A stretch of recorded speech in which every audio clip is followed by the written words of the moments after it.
Hello, hello. Test, test. Alright. Seems we're good to go. Hello, everyone. Welcome to the second part of Lingering Echoes. Today, just starting with a little show of a forgotten update. And especially what it's looking like if you have a max potential with this new updated version here. And yeah, we are gonna go through further stages of the Lingering Echoes story. Starting with Lingering Echoes stage 4, I think, and then we will see how far we can go. Yeah, that's pretty much it. Yeah, in part 1, obviously we were able to finish these 5 stages, on 3 story stages plus intro. And yeah, so we're gonna see how far we can go today. That will be the main unlock. And yeah, hope we can get probably and maybe a bit faster through the story here. I mean, trying is the only thing I can do at this point. Not many days left, and I really need to rush it. That's... yeah. Gonna get pretty clutch, I guess. Lingering Echo Stage 4. Surprise. Quiet, please, ladies and gentlemen, loud though that was. It's no cause for alarm. Okay. Seems they're getting the plan started there. I think we're just gonna keep going with this. We'll see. The trust, yeah, that was the point. Let's see if this still works.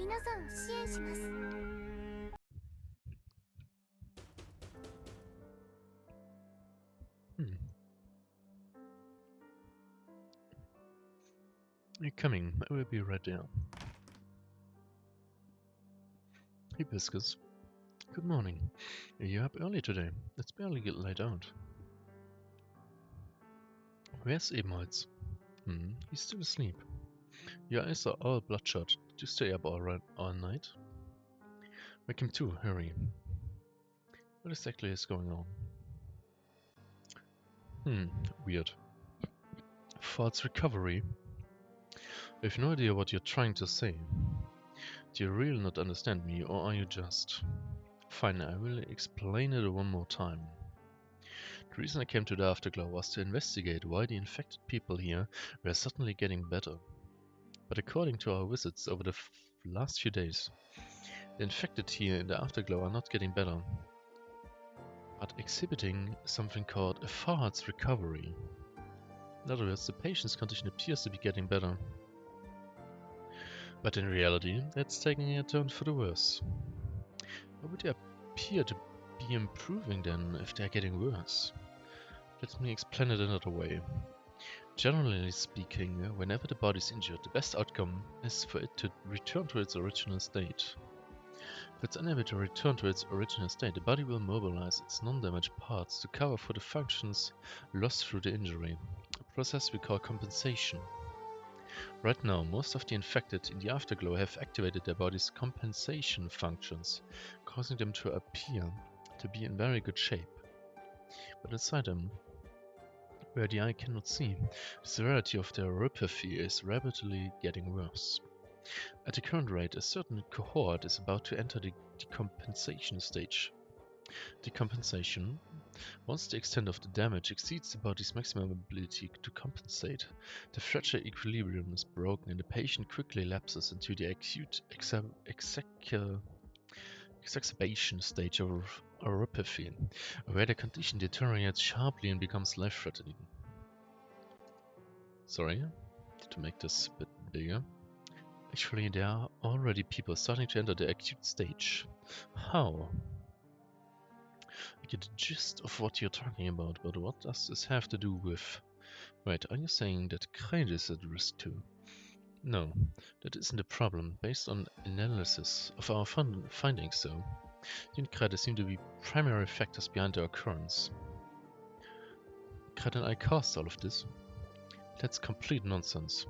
After analyzing your activities and movements, I've confirmed that you, or maybe something you are carrying, is strongly correlated with the incidence of Thought's recovery.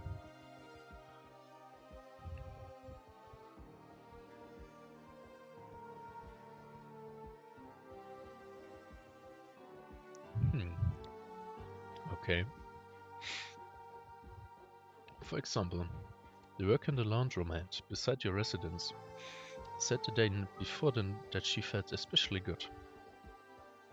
Her condition worsened dramatically last night and she was nearly taken to hospice care. Which of the two of you to cooperate with me? If you have any leads, please let me know right away. This is for the safety of everyone in the afterglow. ... I can't think of anything at all. It's coming to mind. Can the two of you come down to the office with me and let me check something real quick, just in case? Oh, seems there's some trouble.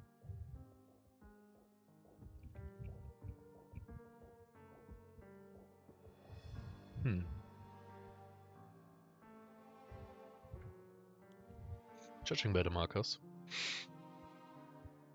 one of you is a completely healthy man, and the other is in the stable phase of neuropathy.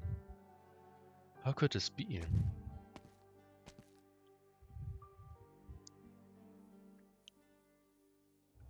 Because this time it's the owner of a music shop behind the Afterglow Hall.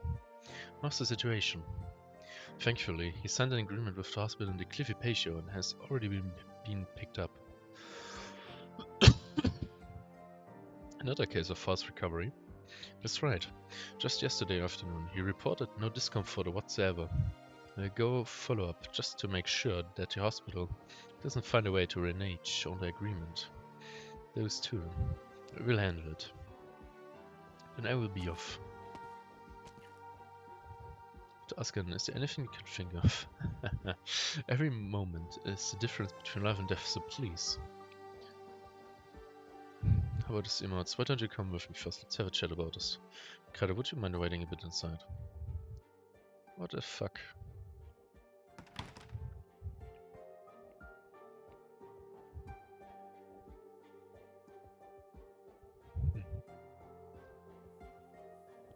Why'd you drag me out here by myself?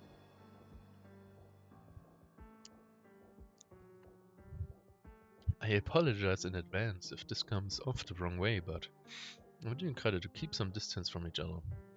The sooner the better. Why are you all telling me this and not him? You suspect that I purposely caused the so-called fast recovery? Nope. If only we are that simple, I will be able to hand you straight to the Wiesenheim authorities. It will solve the root of the issue. The reason the fast recovery started before you arrived. And Adante was the one who noticed, otherwise I wouldn't have come to the Afterglow or even to Wiesenheim. Why did you say that? Before I came, what about Kreide? The phenomenon of fast recovery began right after he arrived in Wiesenheim. After you arrived in Wiesenheim, how could that be? It was at roughly the same time Kreide arrived in the Afterglow. The indicators from a portion of the infected here began to gradually improve. But its effect on the infected was so minuscule at the time that nobody else noticed except the Fruoven Careful and Dante. After the two of you met at the registration, Kreide's influence suddenly strengthened. Based on the reports and then submitted to the Rhodes Island Landship, the situation would have taken at least half a year to deteriorate to its current state, with just Kreide alone. After you arrived, in just a few days' time, we have the current situation on our hands.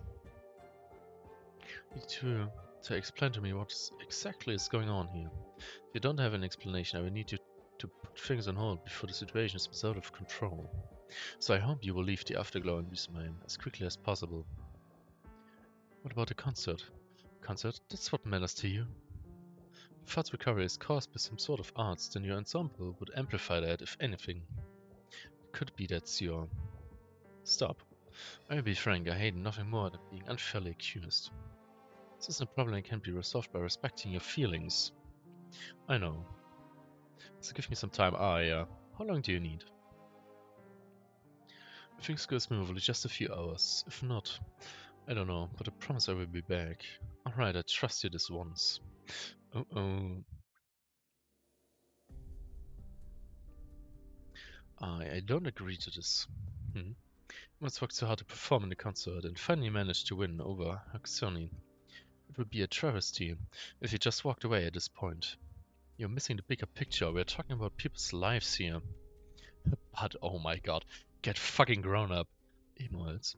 Ehemals, where are you going? Oh. He runs off.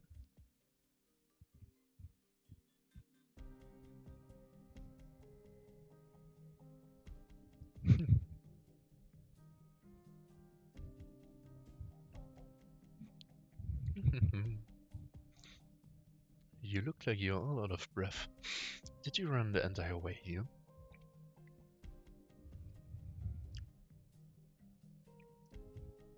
I would urge you not to seek me out in this manner. The risk of being exposed is...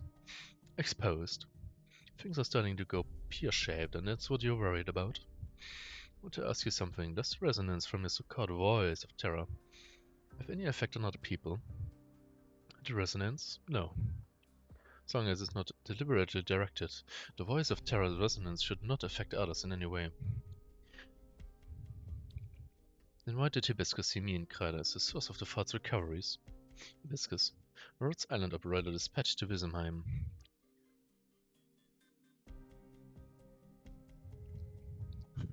So Rhodes Island has termed this phenomenon, false recovery, a clear and concise description, as you would expect of such professionals. You knew about it after all. If you're talking about the anomalies that have been happening to the infected in the Afterglow recently, then yes, I do know. What exactly is going on?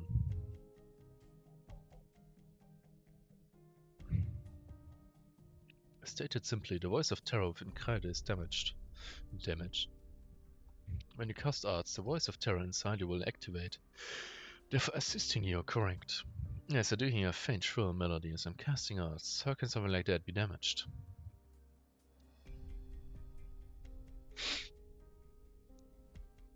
Kreide's voice of terror has always been in an active state, unlike how you are able to turn yours off.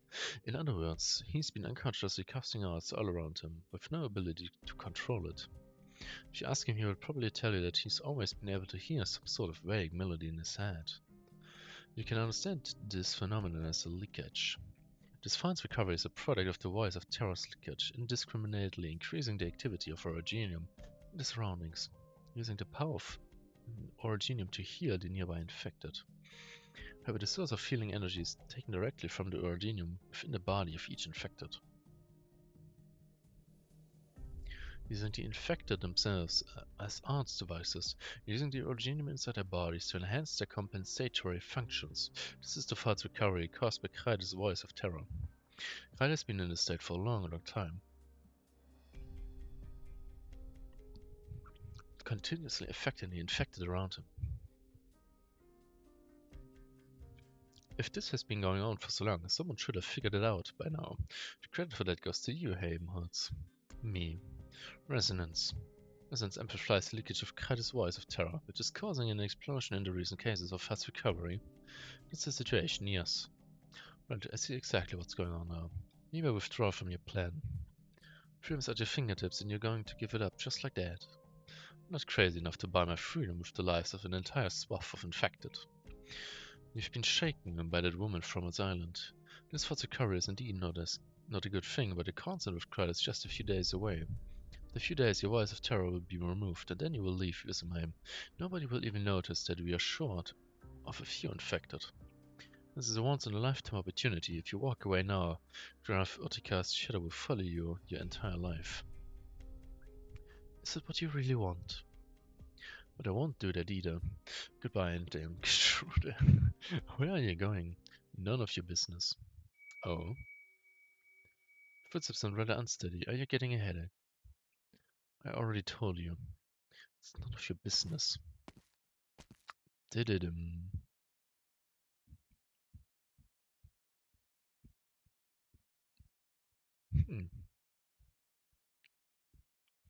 Let's see the surprise. I'm curious. Okay. 兵糧にて相合えば優あるものかつとは限らないんだなこれが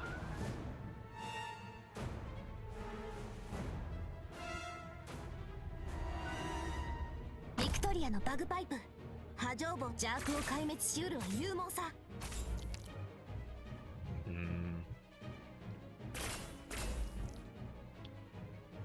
Let me see.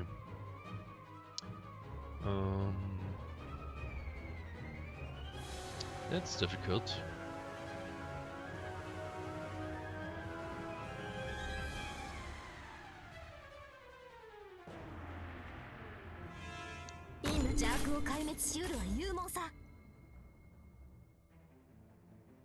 Oh boy.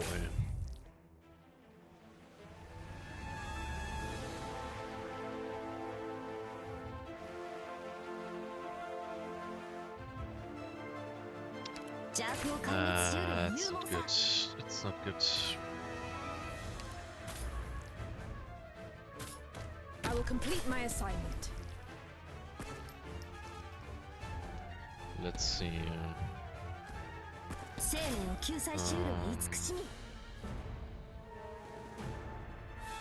Nope. Bad idea. I'll impart on you all the cries I've heard.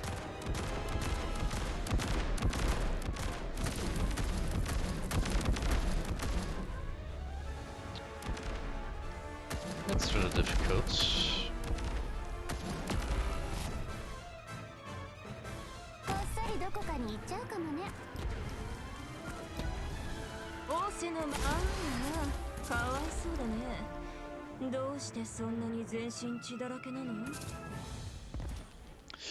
Oh god damn it. Do I not have enough range to heal her? Shit. That's not good. That is really not good.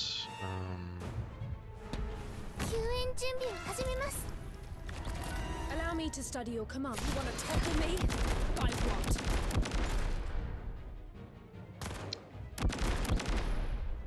God damn.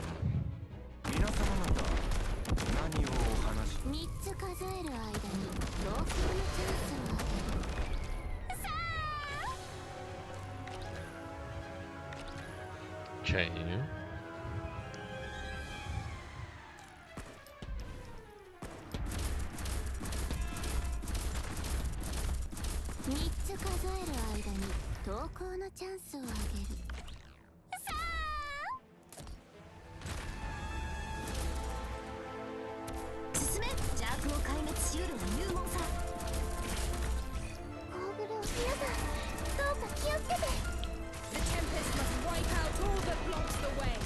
W for the win.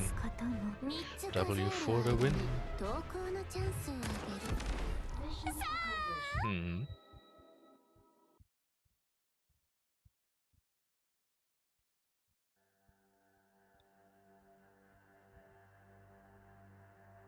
Pretty good. She's insane. Absolutely insane. That's an entire district of people we are talking about. Besides, does she really think she can come away clean from an incident of this scale? But along with her plan, I will be the first one to take the fall. Though I'm losing this opportunity, there's nothing to feel bad about. We'll have other opportunities. I can't afford to wait. I made it to Wiesenheim's customs office.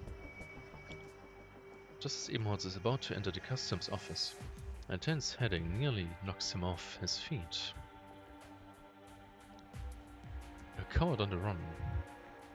I don't need you telling me what to do.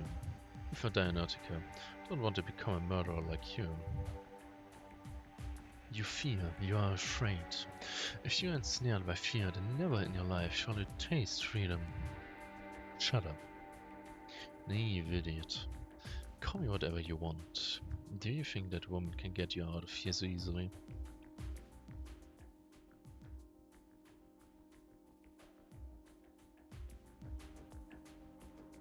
Good, it doesn't look like there's anyone here. Just need to be extra careful, make sure nobody sees me. What the fuck?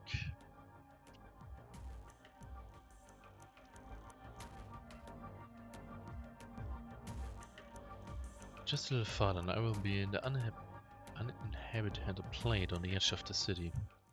Takes a deep breath.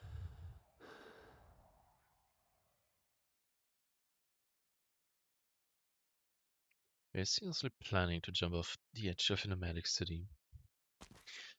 Ah, nice. The tailor. While it is technically the quickest way out of Wissenheim, I would advise against it. Don't force my hand, get through them. I've no intention of doing that. Leave me alone and get out of my sight. Where do you plan to go? Wissenheim will continue to move until the concert comes to an end. You have nowhere to go. If you risk life and limb to force your way out, only the barren wastelands await you. I would rather step into the uncharted wastelands than die in the waste, then spend another second in Wissenheim.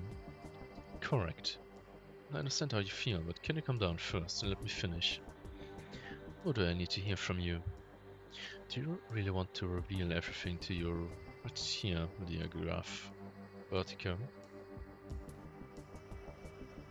What the fuck? Vertigo. Don't need to emphasize my title, I know what you're trying to say.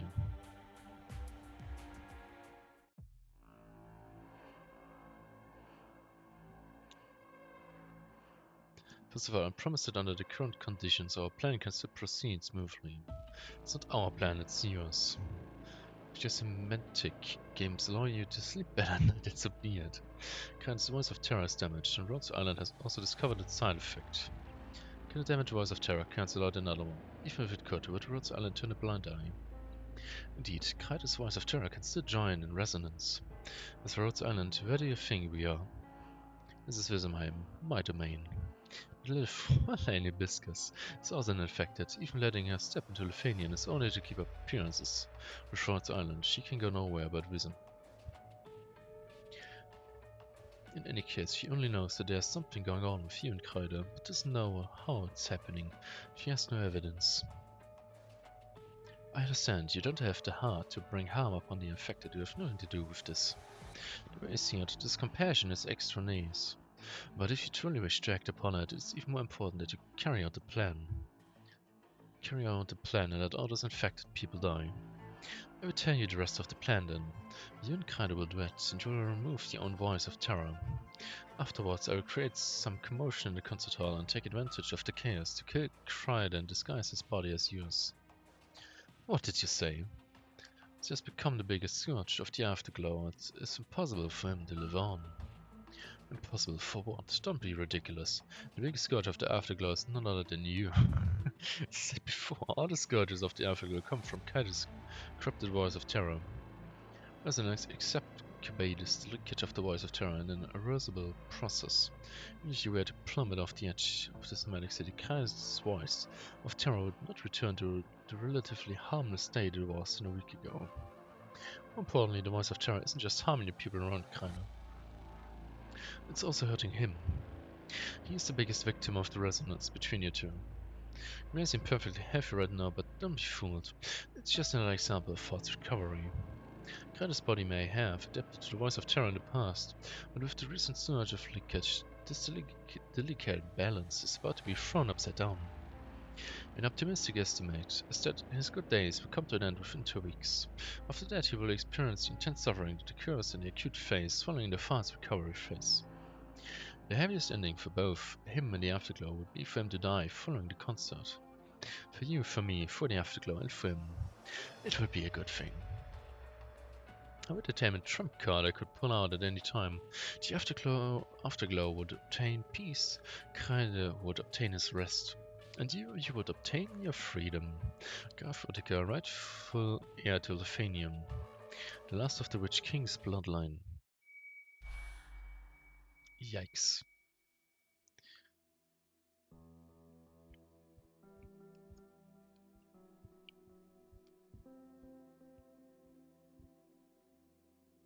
Freedom.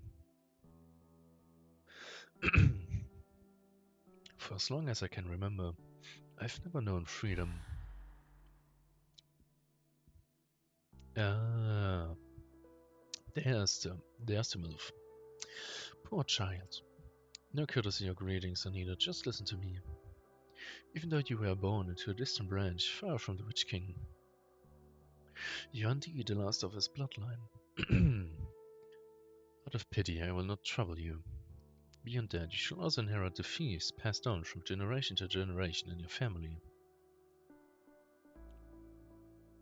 You will become the Laneseer of Ortica.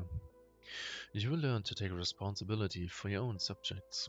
You're about to take a completely different path from that of your disgraceful kin. I await you. This was my first memory.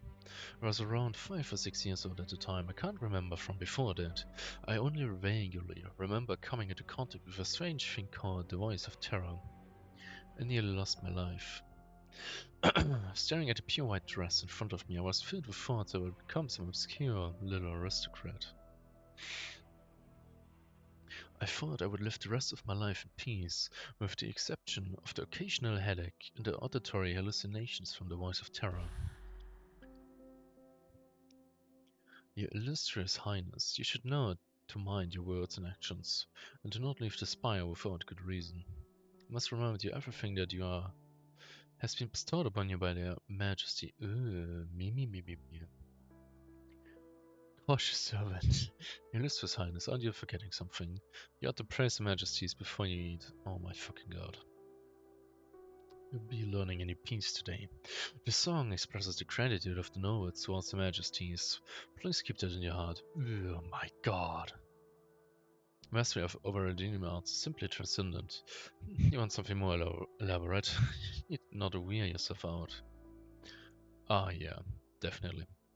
Everyone around me did everything they could to limit my freedom, instilling in my mind an allegiance to the Twin Empress. Yikes. If that was the price for being able to live in peace and quiet, I was willing to pay it.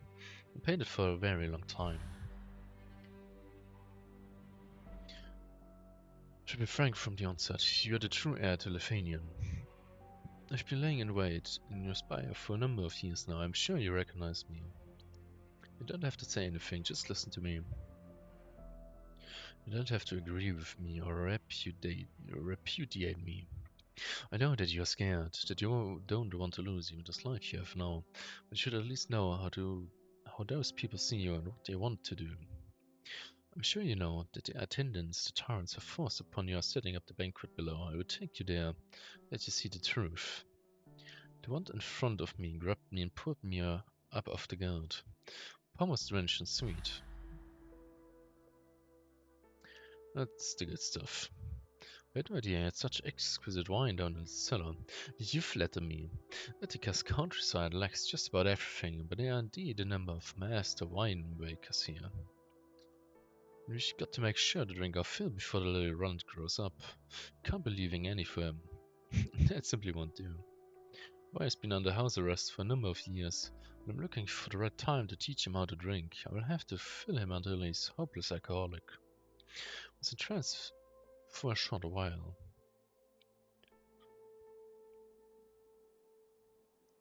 He will become the lane's heir of Ortica.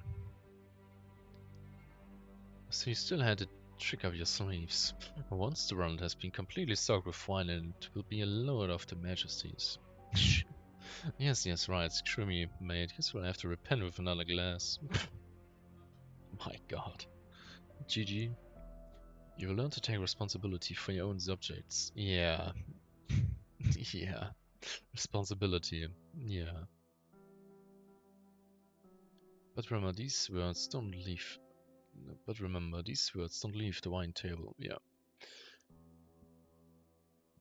I can't allow the boy to have heirs. That's the order from on high, with my life on the line. Ah, yeah. It's a big of a deal. Why don't you find an apothecary? It won't work. It would leave a paper trail only by letting him usher his own downfall. Will my task be considered complete? Ambitious, truly ambitious. Come, let us drink to that. Yeah, sure. Keep just drinking on. You're about to take a completely different path from... Ah, yeah. Sure. If I can get rid of the boy without getting my hands dirty, then Ortica will be mine. Drink to that, Prost. Oh my god.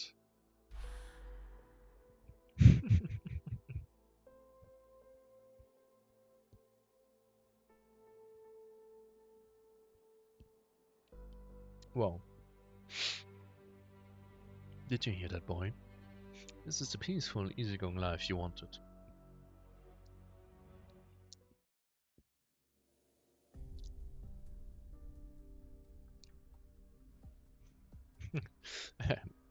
There he went.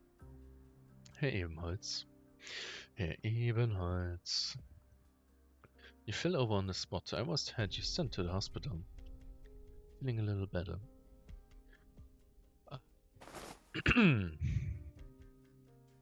I'm perfectly fine. What the plan? Don't want to hear it right now. I'm going. As I said, you can leave at any time. Don't come pestering me again. Well, you have to forgive me for being bad at following orders. Okay.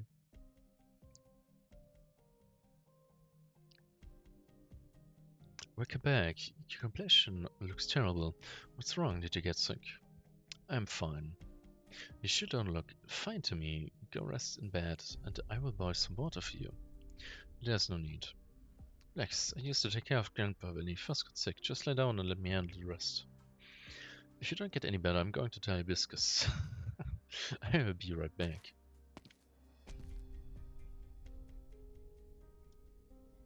Graf Utica endures a splitting headache and lies there in bed. His consciousness gradually blurs.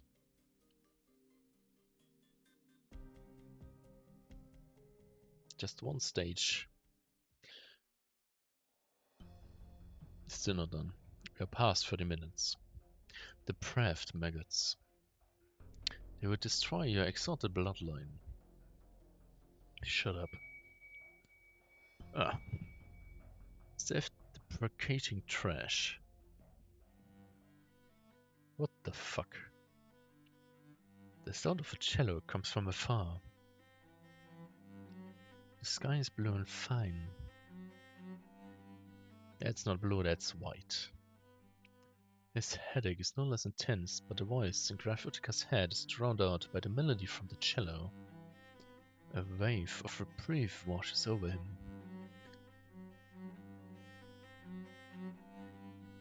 The breeze lets by in song. This melody sounds somewhat familiar.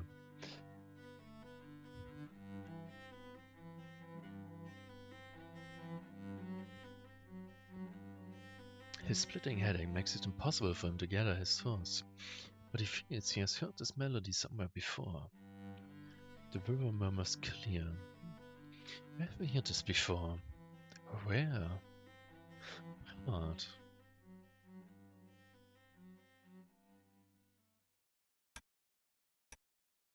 Fuck.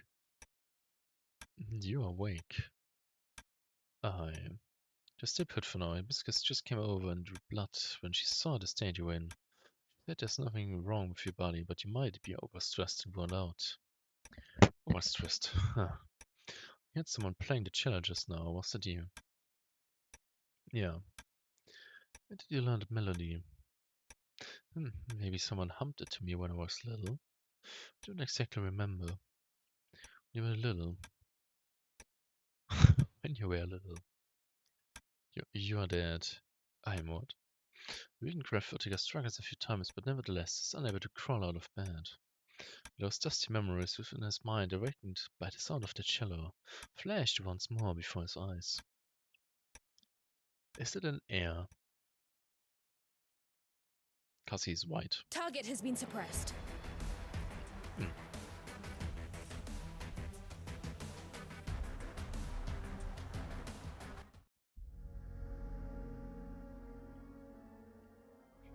And of course, my story. Lingering Echo Stage 2. And the Rite of Spring. No, they offer sacrifice not to their deceased figure, but to the figments within their own hearts.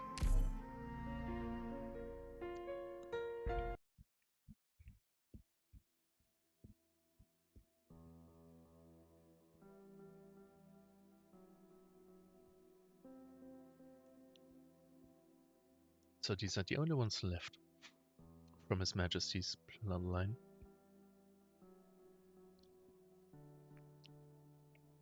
Those wretched women were quick at their handiwork. This is the best we can do.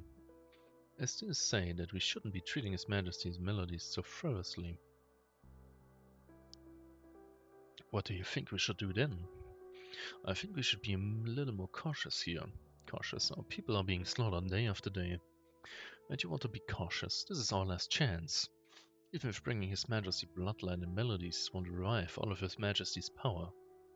At the very least. How old am I? 2 or 3? Middle of a random building, I look around at my surroundings, bewildered. The man who brought me here told me that both my father and mother had already been lynched, and at the time I didn't even understand what lynching and death meant. He even told me that from here on out, this would be my home.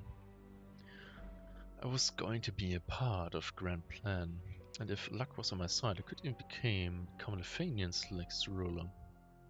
I don't get it. I don't get any of it at all. The only thing I understood in my confusion was that I probably wouldn't ever go back to my room, where sunlight and the beam in every warm morning. Wow. Didn't I tell you already? It's impossible to make a person into a vessel for the voice of terror. You knew it was impossible. Did you let any of us know you were against the plan before we started then? No, only after they started to bite dust are you complaining. Don't make me laugh. No, let me tell you, this isn't a waste. This is a price we must pay for our success. As long as one of them survives, you won't have to hide out here in the provinces like thieves. Victoria urges Casimirs, there are more parties interested in our plans than we can count. As long as we succeed, their armies will help secure our revenge against those awful women. What the fuck? That day the lady who had been taking care of us disappeared. Once she was gone, the man who brought us our meals but didn't stay with us started arguing with each other. Didn't understand what they were arguing about. All I knew was that the lady who sang songs for us probably wasn't going to be back again. If I remember correctly, this is how the song goes. The sky is blue and fine. The breeze lifts by in song. The river murmurs clear. My heart is filled with hope. I think there was more to the song, but she never sang that part to us. Well, who knows what you left out there. What is it this time? Out with it. It's another one of them, dead. So what? We are making progress. Next time we will move the operating room further away and add some soundproofing material. We will definitely get there. The weather got cold and then warm. At first those men would make a huge ruckus whenever someone disappeared. They gradually complained less and less. Our meals got worse too, but at least we were able to fill our stomachs. Thanks to there being few mouths to feed. Perhaps this is just how man is meant to be. Before you know it, they disappear. And so did their things, too. Like the cane that belonged to the old granny, the music box that belonged to a boy, the vent, the wand, and the originium dice that belonged to an older man.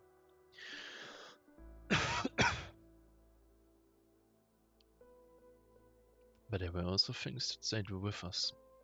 Like the song that the girl liked to sing. There was a boy who learned the song and he liked humming it.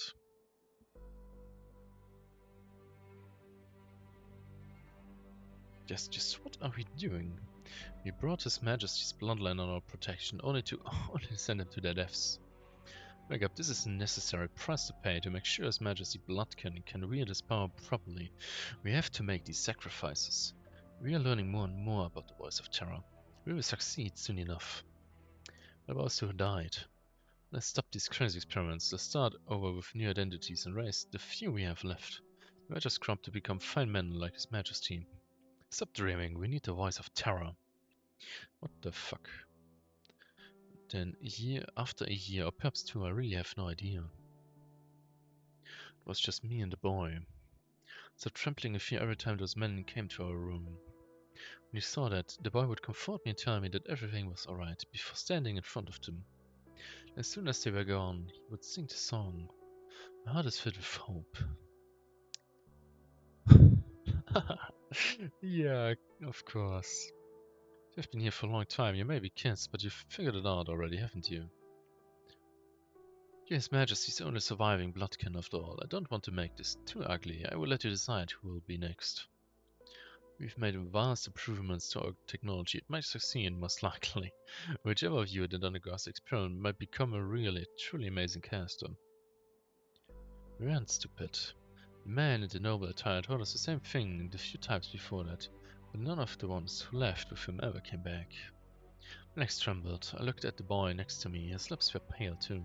He didn't want to disappear, nor did I want him to disappear, but he noticed my gaze and turned to me and spoke his words as his lips trembled. I do it. When I heard him say that, I couldn't keep myself upright anymore. My legs gave out and I fell to the ground.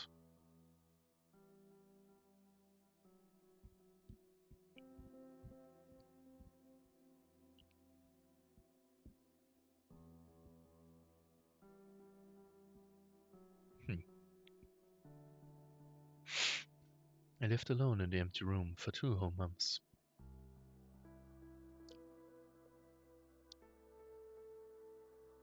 Then on a rainy night, they brought the boy back. His eyes were closed and he bit his lips hard, but he was alive. I thought it was a miracle, but many days later, he was taken from the room again. Never to be seen again, just like the others. I was still humming this song before he left. My heart is filled with hope, yeah, sure. It sure is. A few days came and went. It was finally my turn. I followed us to on our way I saw many rooms that I had never seen before. There were all kinds of devices and equipment inside. We arrived at a small room that was completely white inside. The woman in the Spirecaster attire told me to lie down on the bed. She was wearing a white surgical mask and gloves and had a very strange feel to them. She put a mask over my face and it was the last thing I remember. Surprise, surprise.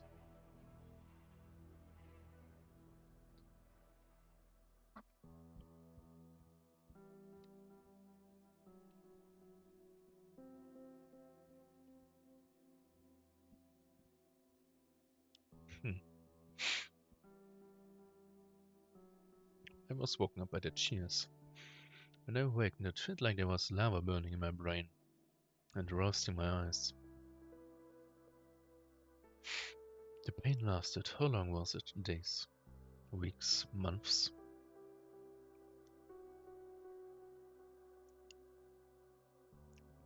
Nevertheless, as time went on, the pain slowly weakened. In the end, I would get bouts of intense pain that quickly subsided.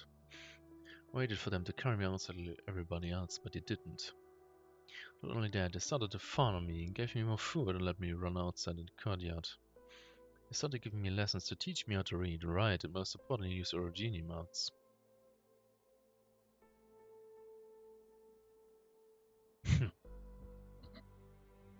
Very solemnly, they gave me the wand and originium dice that belonged to the old man, and told me to cherish them as they were part of His Majesty's collection.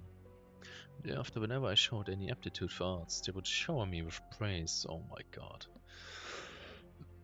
Of course, those days didn't last very long.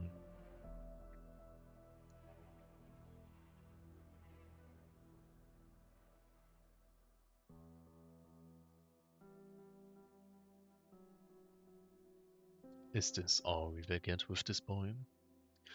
From the looks of it, even if we pushed him to his limits, he would only be able to arm wrestle on a single Empress voice fighter. A single Empress's voice fighter. Perhaps we should adjust his voice of terror energy fluctuations like the last one. Forget it. What are you afraid of? If you improve, you can't. You don't talk back to me. We had so many versions of Voice of Terror, and this is the only one that can still be played. We had so many versions of Voice of Terror, and this is the only one that can still be played. We had 15 of His Majesty's Bloodkin, and this boy is the only one left. If we raise him right, we might yet be able to flee to another country and buy ourselves official appointments there. More importantly, His Majesty's bloodline will continue. If he ends up buggered like the other kids, then the only way we will have to make it up to His Majesty is by taking our own lives.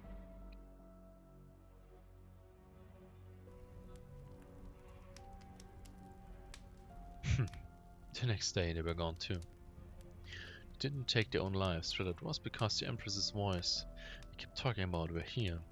When I sat in the empty room and listened to the screams outside, I couldn't help but feel a sense of joy. After all, they all loved to talk about His Majesty's bloodline.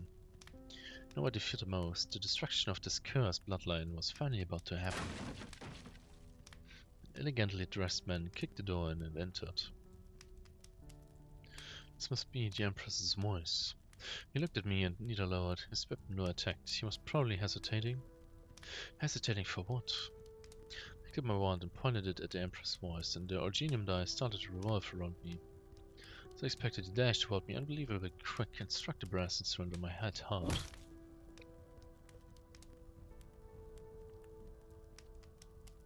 This fact was the very thing that divided my short life into two widely different halves. Footing has forgotten how he found himself handcuffed onto this chair. His frequent headaches serve as the only reminder that the Witch King's funny melody yet lives in his head.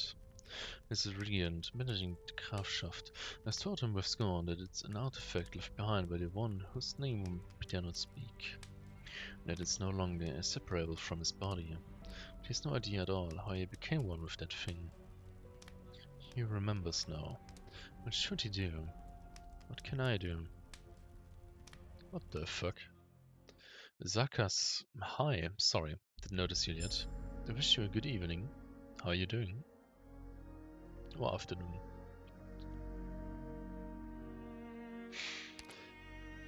Welcome to Arknights.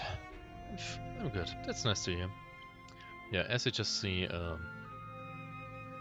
deer trying to kinda progress as much as possible with the few days I have left, and yeah, trying to still get through and complete this whole event, which is gonna be stressful.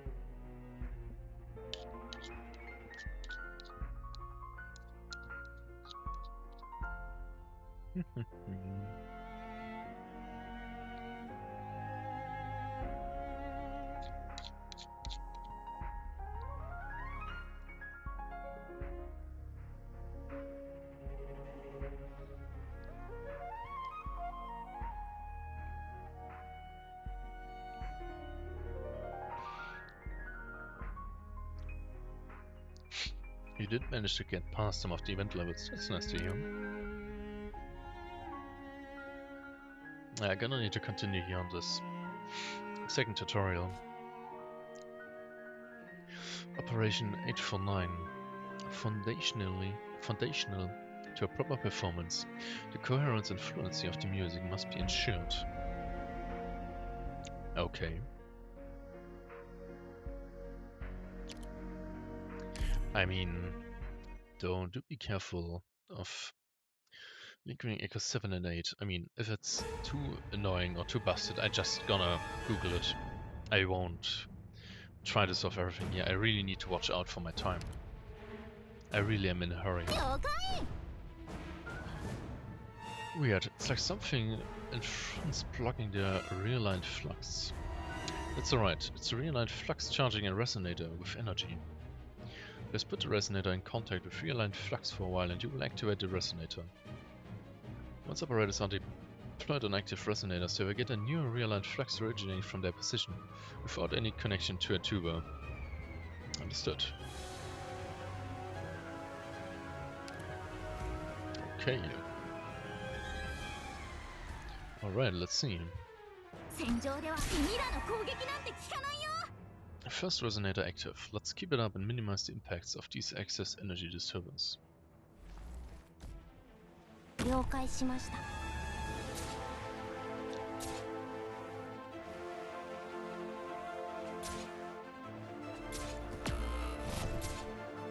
How interesting.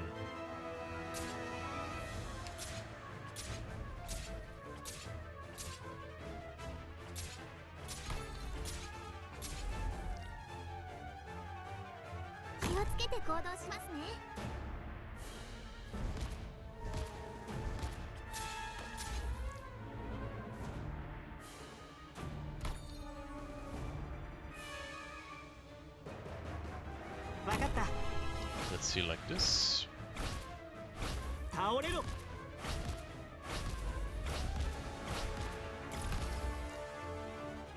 Okay.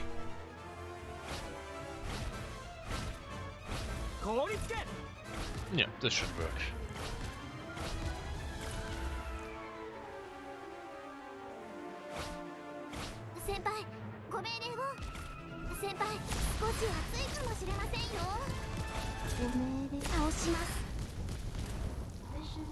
Yep. AR going strong. Good job. Yeah, thank goodness. Yeah. Nice victory. Okay.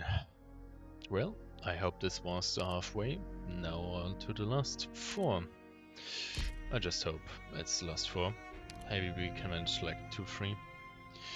Maybe I get everyone, that would be the best. And then yeah, gonna see next days then EX and challenge missions somehow. Moonlight, Lingering Echoes 5. They probably need to turn down the music a little bit. Like this. Okay. Under the chill of the twin moons, even words seem numb with cold. Okay.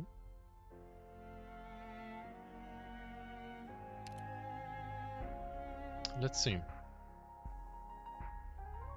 Oh yeah, and... No, I need to try it with Black Knight. More story.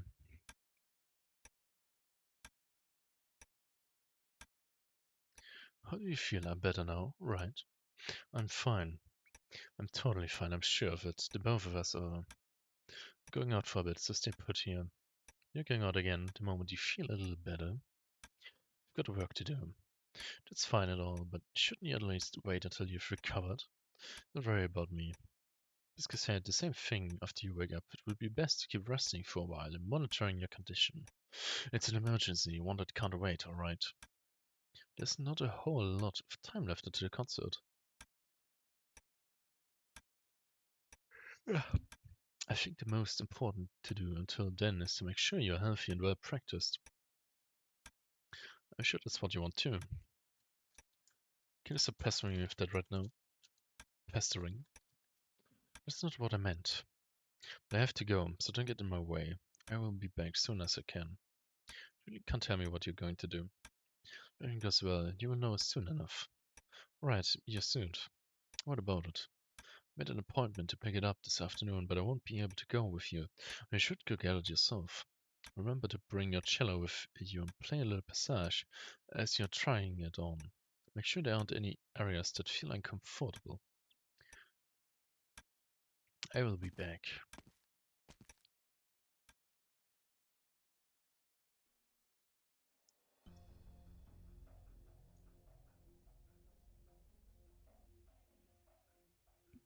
You again? Yes, it's me. I'm here to ask you to put this concert on hold, or at least don't let Ebenholz and Kreide play together. What did you say? Something terrible is going to happen in the afterglow if those two play together.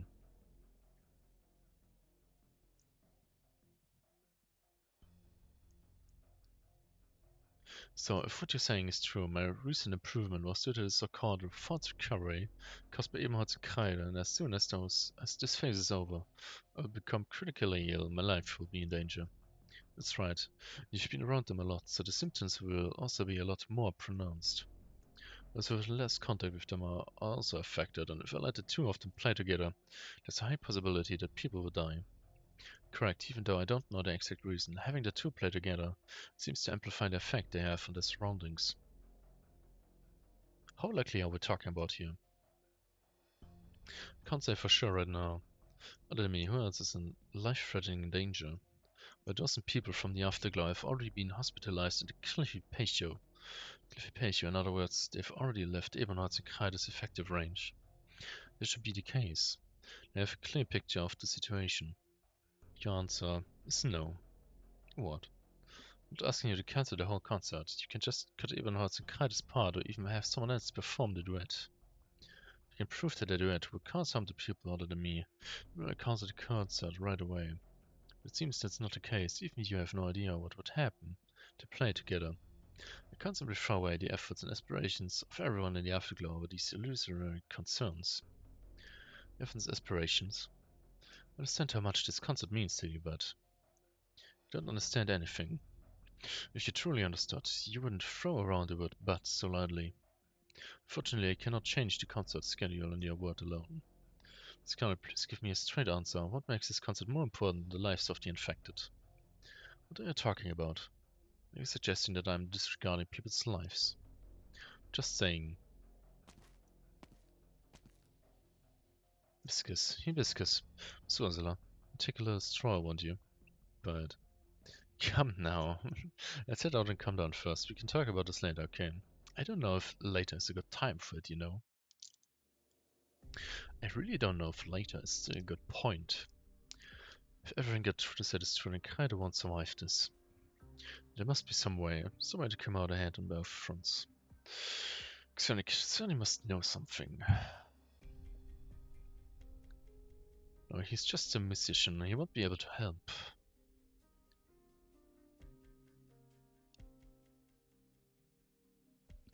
I should let her Kreider the truth. But of what good would it do? He's sliding around a lot. Rhodes Island. Someone like Hibiscus is only going to send me back to my cell in Ortica. I don't know. Does she really? Will she? The Empress's voice. What am I even thinking? Is this a suicide mission? Oh. Ah, yeah. Nice. Shadows. Yeah. Spies. Stalkers.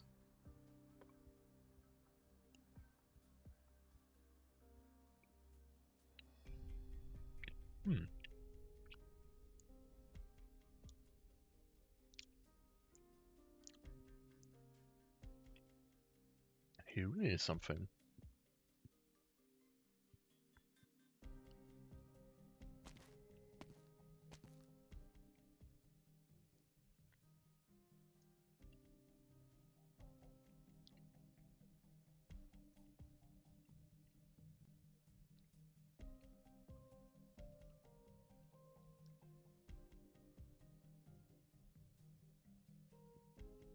He really thought of something so long that he went in multiple circles and that he needed to leave it now because it seems he got suspicious.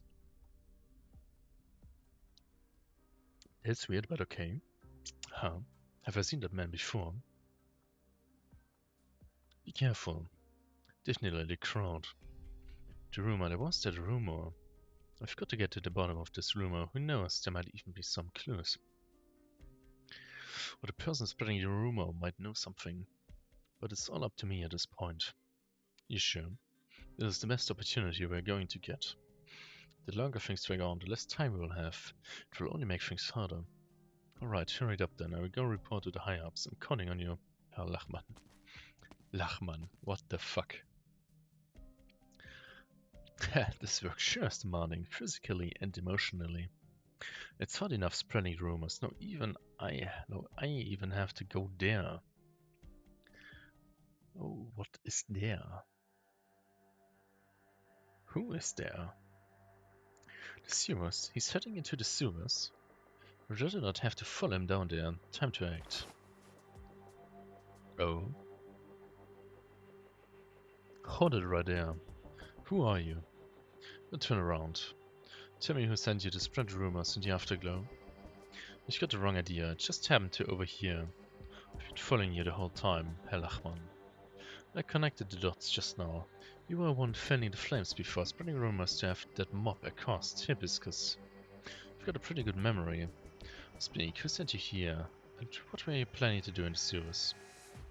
Wonderful timing. I'm also quite curious as to what Herr Lachmann planned to do in the sewers. Turn around, or else. What do you think will happen?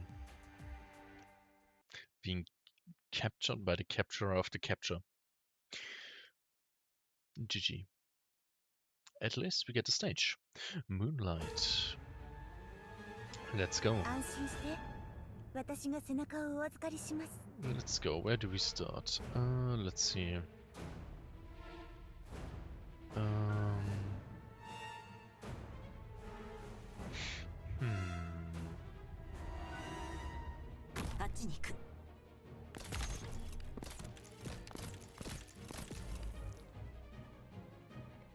That's difficult.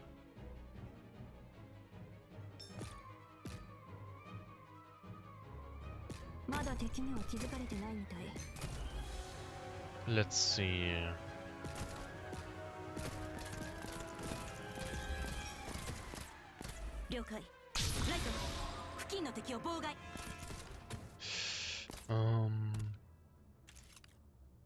Gonna throw that one upwards.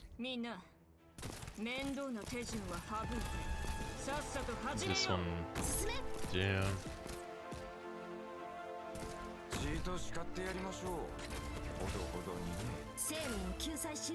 Oh lol.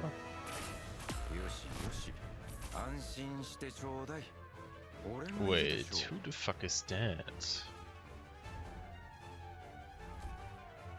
Excuse me. Orders received.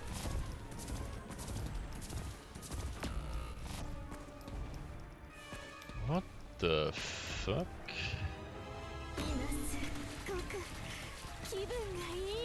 You want to topple me?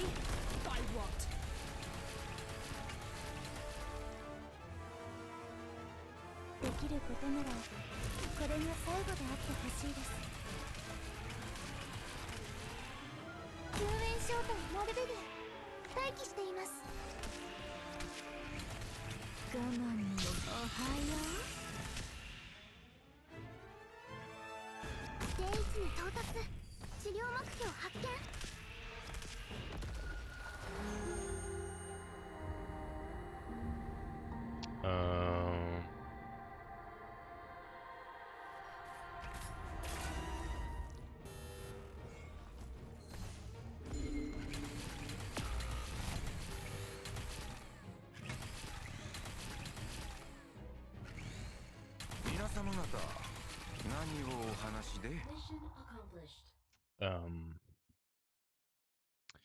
That's troublesome.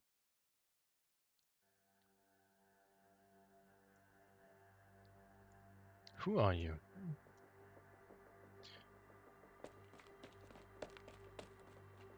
I told you not to turn around. You let the mark get away. I said, who the hell are you? Sit down, my dear Graf. Settle down. Visual identity can be a bit messy to explain, so just remember as a spy. I'm called a Beagler. Why do you have to jump out this exact moment? The man escaped because of you. So he ended up down as sewers. It would take him a long time to find another exit. Besides, you stopped him before he went into the sewer. Who knows? Maybe the two of you saw that. You were in a disadvantageous position to try to put on a little show to try to fool me. You seriously think we're in the codes? He and I. Are you going to tell me that someone coerced you into going to see Gertrude? Spare me that bad jokes. You're worth much more than he is, Graf Utica. You can't stop me. When it comes to combat ability, it is true that I can't stop you. But think carefully. This is a job straight from their Majesty. Take a look. I've dealt with these things since I was 6. Personally don't mind your snark, but you must show some self-restraint when it comes to their Majesty's affairs. Restraint, when you're a lowly spy, figure out that you've got the wrong person. If you're going to be one begging for forgiveness. I don't simply understand the situation you're in. Good Utica. But enough of that, don't try to stall for time here. Come with me. Where to? You belong, don't worry. We've prepared detention facilities for suspects from all walks of life. Sure, we'll enjoy the finest treatment. Tell you something, Abiola. I need you back for mercy, or is it a bribe? In case of lead, I would be more than glad to oblige. A little bit of money is enough for you to let me go. Where do I get the impression? You take me away regardless, even after you pocketed the money. Clever boy. I find you rather easy to get along with, Abiola. You remind me of the Utica I know so well. Lots of people are just as upstanding as you. Honored to hear that. I really want to know is what that man is doing in the sewers. When we stopped him right under my nose. This is a bit embarrassing to say, but I wanted to resolve things up here. If agents like to tell stories that would make you want to hurl, but the ones that instantly kill your appetite for the day, the worst all came from the sewers. Oh my god, can I just talk properly about some other shit? If your stomach is upset, perhaps we should go for a cup of coffee to smooth things over. But I would much rather find out what he's doing down there, so I go after him. This is all your fault, Beagler. As long as you let me here down, you can keep pointing I won't try to run. I will warn you in advance, there will be consequences for running away from me with utter sight regardless of the reason. That kind of put me down. You would at least be stripped of your status. Even if you're proven innocent in the future, you would never be able to step into a spy or Vertica again. Reflect me for a good time. I might even be more inclined to try running now. Okay, since it's standing down there, after Vertica, I will be keeping a close eye on you. The fuck?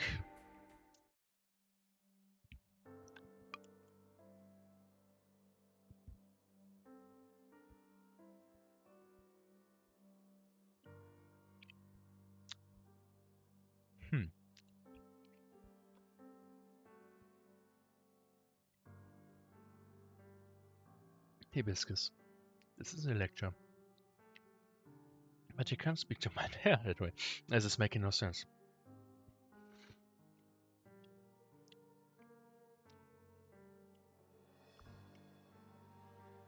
This literally makes no sense.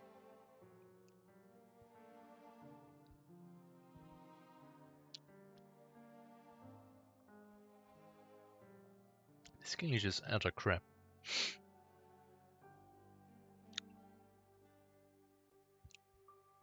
The Saxony is, there's lots of things you can't say. Leaving this old lady to same. Please come in. Do you know how the Afterglow got its name? I don't. And here once said, it is precisely because night force that the Afterglow is even more precious. Of the long veil of night where to never lived. What could be more dazzling and awe-inspiring than the warm Afterglow? It's wonderful saying, but... The two over there, Frozen and Hibiscus. Come, if you want to chat, do it over here. With a long face, Hibiscus, did something happen? If you're worried that my food isn't healthy enough, I also have sparkling water here. What the fuck? Come. We're still... Let's oblige him this time. Rosala, what's wrong with Hibiscus? Did she get into an argument? Oh, none of that. Enough random guessing. I was telling Hibiscus about the history of the Afterglow. The Afterglow's history, now that's something I couldn't be more familiar with. Not bragging either, but I bet I know even more than Rosala here. The Afterglow didn't used to be a residential area for the infected. It was one of Wiesenheim's industrial plates. Don't underestimate me just because I'm setting up shop over here. Back in the day, I was in charge of feeding hundreds of associates. Oh yeah, wow. Industry. Could it be that this place was turned into an infected residential area because of the spread of apathy due to industrial waste? Industrialization did bring a lot of infected here, but back in Lefanian's old days, there was no such thing as a ghetto for infected. Won't keep rambling on. One year, Wiesenheim constructed a magnificent concert hall that shocked the world with but a single order from him. His Majesty, known as as our Afterglow Hall. Back then, that's not what the concert hall was called. His Majesty, which one are you referring to? The Hibiscus, let's not worry about the details, alright? It's His Majesty. I get it. When the concert hall was completed, he still reigned, so nobody dared to say anything. He left us just as quickly, and Graf Stroller, who took over Wiesenheim, hated this concert hall. We hate isn't the right word, but rather was too quick to show loyalty. Random guessing. A few years later, the powers issued an order to supposedly improve the treatment of the infected. Graf, at the time, took the opportunity to lump the concert hall together with the industrial plate, and turned it all into the infected ghetto. I looked all over, and before that, there were no such things as infected quarters anywhere in Lefanian. Count de Graf, at the time, wasn't it the very same Dame Gertrude? It was either her father or her eldest brother. Can't really remember, but it wasn't actually her. Though de Graf, at the time, designated this area for the infected, he didn't care whether the people in it lived or died. He had all the industrial facilities torn down. Obviously, to have us fend for ourselves. So among the nobles, this place became known as the Afterglow. The concert hall also became the Afterglow Hall. The name Afterglow represented the idea that we wouldn't last long, just like the last rays of light in the evening. That's simply cruel and unusual. It was pretty over the top, but for the Afterglow at the time, that word was perfect fit. Arknights puppy, hello. Guten Abend, oder besser gesagt, guten Morgen. Wie geht's, wie steht's? Everyone fought desperately to survive, to let the lingering rays of sunlight on the horizon struggle for just a bit longer. We set up stalls, we ran errands. Some of us even turned into hired thugs for rich people in the other plates. Ha, those were some chaotic years. Later on, Herxione stepped forward. He started out as a nobody. He had written a few pieces, but since he wasn't affected, everything was published anonymously. How's the event going? I really try to catch up and just try to finish as fast as possible everything. Not much days left and I have a lot of plates, like tomorrow there's, even though I'm sick, there's an company event going on. I need to attend that. I have the next weekend, the last 2 days of Clan Wars going on, so I can't stream there. I don't know. I hope I can record tomorrow. I don't know, maybe a piece of some hours of Arknights, maybe try to get through it, and then upload it all to YouTube. Yeah. Also, right now trying to get YouTube started, so that's also a thing. And yeah. Just trying to get everything done is killing me. I need to get this event over. I need some break. I need some content break from 1 or 2 games. Because else I really can't keep this up. My schedule, my idea was made for having like 3 or 4 games having at the same time content out. I really didn't intend to have that. Not gonna lie. Absolutely not. So yeah, pretty hustling and bustling right now. His works were magnificent, even attracting attention from the fancy fog atop the spires, but once they saw that Herxione was from the afterglow, they quickly turned away and left. Ouch, lol. Yeah, it absolutely is ouch, yeah. Really try my best to not lose any content there, yeah. They wanted to keep it clean or like structured, yeah. That was until you wrote Morgen und Abend. Ursula would be more qualified to speak about Morgen und Abend than me, so I will turn the floor over to her. Miss Ursula. Oh, it's actually quite simple. The one who taught piano to my hair is so wrong. I had a daughter and she was good friends with him. The two were on very good terms and they were just about as good as each other. They were awfully competitive, always trying to one-up the other. Sadly, the girl passed away when my hair was 20 years old. ... Losing her was a huge blow to him. Day in, day out, he spoke hardly a word. He grew thinner and thinner by the day, until finally he showed a stack of sheet music, told me it's his newest composition. He wasn't gonna publish it anonymously anymore this time. Graven then, she was the very same name you mentioned. Still don't know why, but Graven sought out my hair. She became his sponsor and also went along with all his ideas. She gave him her full backing, finally led Morgen Abend, carried Herxione, and spread it all throughout the afterglow. Can't imagine that. But I'm starting to understand a bit of what Miss Herxione meant in his saying. Morgen Abend was so popular and beloved, the fog and the spires couldn't blind the eye anymore. They had no choice, they had to acknowledge Mr. Why did you just write my lord's talent? My god. So then Miss Herxione began to cultivate people in the afterglow who had musical talent. That's right. Seeing as how we are Lithanian, the one thing we aren't short on is musicians. I may not have any talent, but even I... Oh, stop it, you're just being humble. A few years ago, you were still playing the accordion while yodeling about your pickled cabbage. Oh my fucking god. Oh, yodeling at a fucking accordion. Oh my goodness. Back in my factory days, I had to gather everyone up for lunch. Way easier to use an accordion than to shout. Oh my goodness. As I say, good idea. A good one. Anyway, once music became a part of the afterglow, our worst days finally passed. Compose and perform and teach and make instruments. Plenty of folk publish their compositions anonymously. Most performers can't leave the afterglow, but still the money it brought in gave the afterglow a foot in the door. But before long, Manher got into some big fight with the Gryphon. A big fight. Looked like a clash of ideas, not that understand such things. The Gryphon stayed Hare's patron.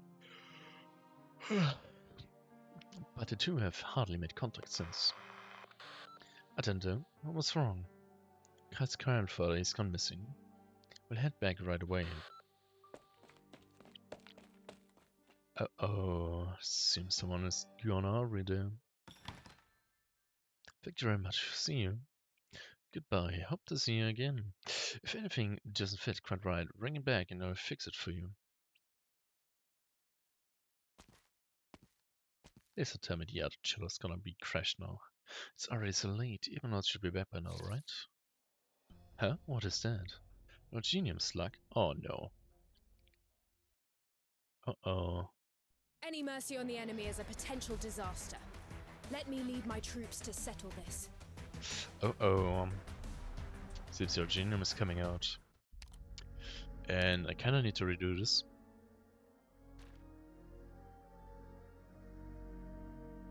I'm just probably gonna do it with this.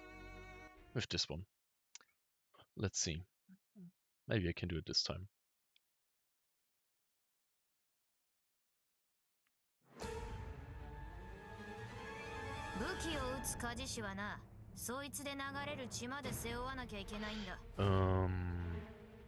Let me think. I need one there. I'll just place her here. DP generation, let's go. Ah, fuck.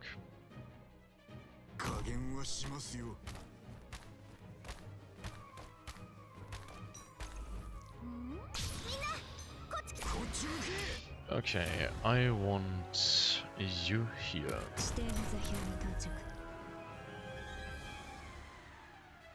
Then I will go for perfumer here.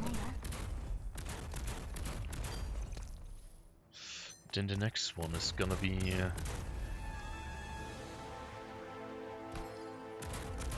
okay. Let me see. Gonna throw in here. Throw in.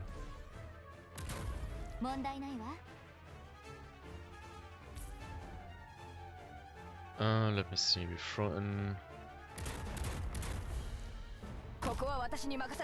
downstairs and then in front.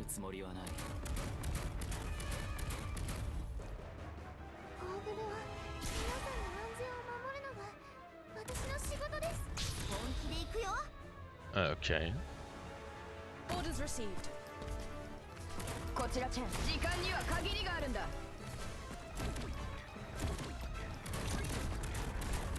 Yep, just a cheat code. Just a cheat code and everything is fine. That easy.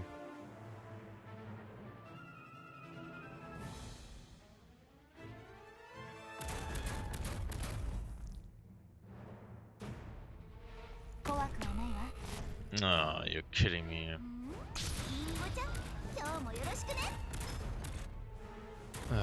Come on. At attention, the Tempest must wipe out all that blocks the way.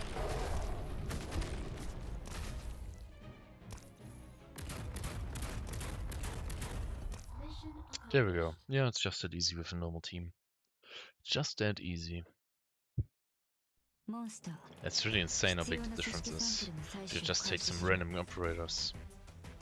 Really amazing. But yeah, okay. LE6. Dance Macabre. We hail from the earth and shall one day turn to dust upon it. But not today.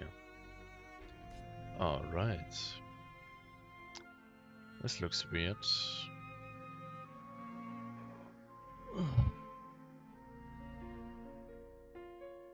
Yeah, I mean it's 170.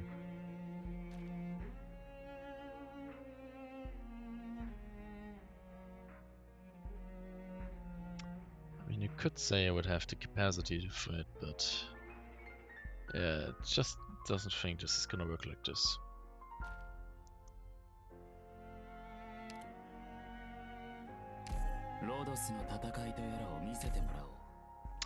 Let's go. Let's see. Stage 6. 3 more to go. Two men strike forward in the wide, dark sewers. The sound of water is loud and grating, even more sinister than unbroken silence. Hold on a minute, make a right here. You sure know this place well? Of course I do. Something every spy should know. The first thing every spy should know. Then I'm sure you've already been working in the Afterglow for years, trying to get on my good side. Just curious. You're not privy to that information. Disappointing. ... Why would you stop moving? There's something over there. That's the oldest trick in the book. Don't even bother. No, I'm serious. Look over there. Something's moving. Wiegler pressed the weapon in his hand against Grafutica's heart from behind. His eyes then following the direction of Graf's fingers. It's just an originium slug. You've never seen one of those before. Is it really just an originium slug? The high-minded Grafutica was so scared by an originium slug that he couldn't even walk. Now I've seen everything. Still think there's something not quite right. Stop being stupid and get a move on. Fine. Just a second.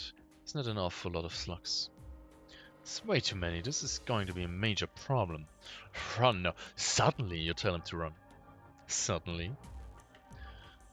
Why are you? It's about to be too late already. Hurry up. The Wiegler grasps Ebenholz's wrist tightly and the two of them sprint through the sewers. Well, seems there's something coming up. And you got no stamina. Do you have a map of the sewers inside your head? If you have the time to quip at me, you're better off spending it to catch your breath. I'm not trying to be sarcastic. Every branch you take seriously looks the same to me. Rest it up. We just... And keep running. Hurry. The fuck? What the fuck are they? What's going on? Is the whole bottom full with slugs? Did you multiply? Uh-oh. I can't keep going.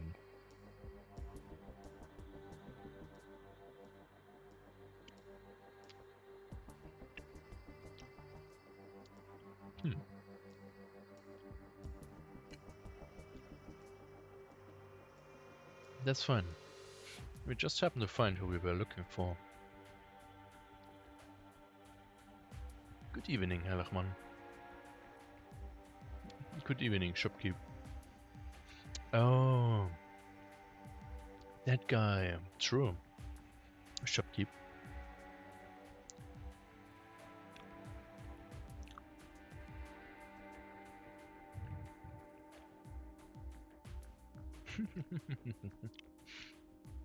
You don't know a damn thing, but you still have to stick your nose where it doesn't belong. What a pain you are.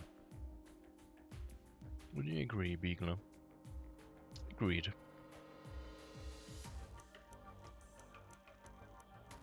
But you're the one who's in real trouble.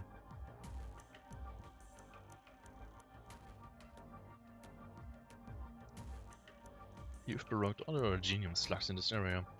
They are swarming towards the surface. As we both know, the originium slugs in the sewers emitting noxious gas. What they're doing is tantamount to a chemical attack on the affected of the afterglow. A chemical attack, but don't be fine right now. The gas has a much stronger effect on the affected than does a neografutica. Extend in the hibiscus. Kinda too. But you already understand the situation. But cure these originium slugs and return to their original state immediately. Or I will exercise my right to put you down on the spot. It's no longer possible. A lone man can start a fire easy enough, but even if you point a knife at his neck, you won't be able to put it out alone. How did you people get out of this? What do we get? How do you not even know that much? Not interesting in hearing your riddles. Pestilence from shadow wanton spouts, spews ruin and prelude. Do you really need me to explain it word by word? Let me rephrase. What do you get out of making the prophecy come true? Don't need to worry about that. What the fuck? What are you trying to do? Silence him. Just knock him out already, my dear man, spirited spy. Do you have any way of controlling these slugs? If I did, I wouldn't be wasting my breath on him.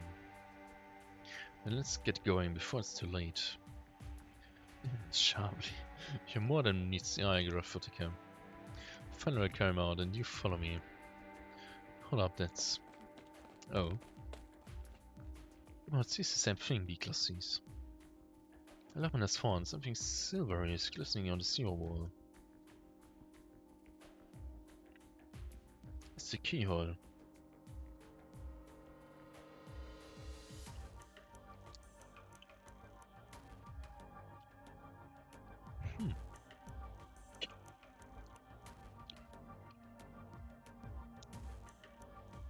There might be some kind of device inside controlling the original slugs. I will open the door. Let me see if I can pick the lock first.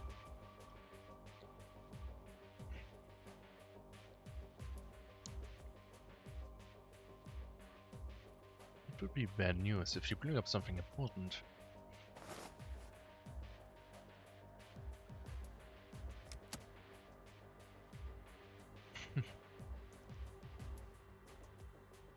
Like instantly question, can you open it?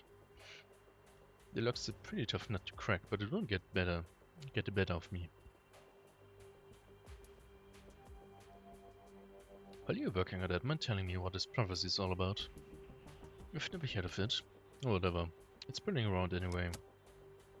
Love to hear it. The fiend steps into Twilight's midst, I guess. The blood hides plague within slow beckons death to creep our ways. Pestilence from shadow, wanton spell, spews ruin and prelude. Fate's finale ensemble, woe departs with sun's last race. Ensemble, woe. Right. To be honest, I'm still curious what the last verse means. Everything else is already fairly clear. The first verse refers to Hibiscus' arrival in the afterglow. The second refers to the phenomenon of fast recovery. Do you even know about that? What do you think a spy's job is? Well, the third verse is also clear, other remains is the last one. It's open. That's something. Laboratory.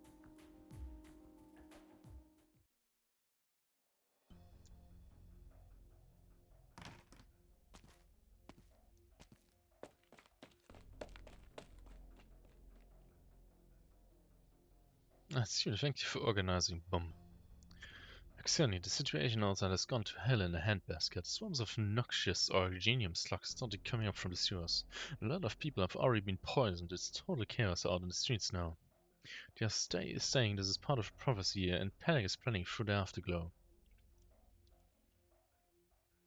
How did this all happen?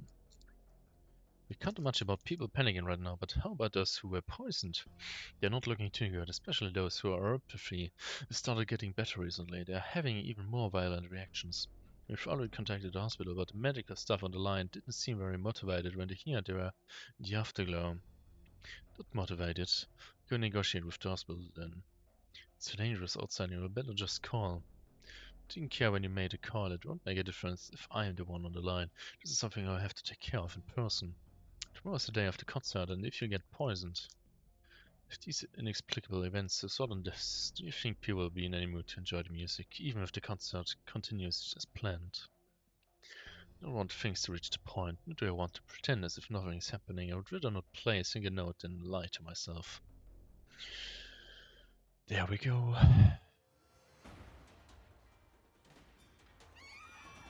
Yeah, tries. Tries of fear and panic.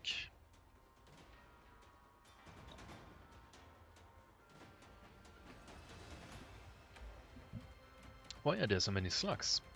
And Reese, what is this stench? I'll help you, let's get out of here. Looks like the prophecy is coming true. Bada boom. Damn pests, stay away. Cross. Get up. Help us someone, anyone. Uh-oh. Someone playing the cello. The slugs are going in the direction of the music. Thank you, oh yeah. Sit up. Yeah, hold on to my shoulder. So, let's go now. And is she collapsing too? No. Whisper, you're welcome. The fuck? With Crider at the epicenter, the tones of the cello spread out across the narrow streets and alleys of the afterglow. Wherever the cello's notes traveled, Orgenium Slack turned around one after another. Those who had been surrounded think this crisis is over, that the poison exhaling insects will soon retreat to the dark sewers under the guidance of the cello's tune, they're sure. But they are wrong. Both, where they can and cannot see, Orgenium Slacks make their way towards Crider. Tja, that's not gonna last long. And the stamina, it really should have worked out a bit more. Finally made it. Now what? Do I just blow out these slugs up with arts? Something's not right here. Now what is it, my good spy? The genome slugs are all congregating in one place. A cello? Kada, what are you doing? Stop it right now. No yelling, it won't do any good. It will only mess up your lungs. Help me get through. Oh. Told you, stop shouting. He wants the plane just because you're shouting, and I won't stand aside just because you aren't. Let's combine forces and clear path to Crider. No, suddenly. Things are head in the opposite direction. Going back to your coffee shop. Yes, we worked together to create an opening, now we'll part ways. Sure, you can't wait to head back to your shop and study those torn documents retrieved from the lab, right? So glad the research notes about the voice of terror are so much more interesting than the lives of the infected. Current situation is your own damned thoughts, you can solve it yourself. So if I find out that even a single word in this note's plans was written by you, just you wait. You're waiting, sure enough. Yeah, I have problems. That's the end of our chat.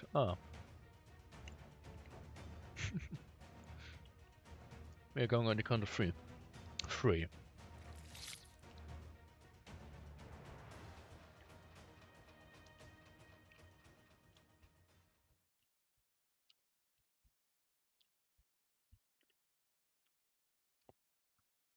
Okay.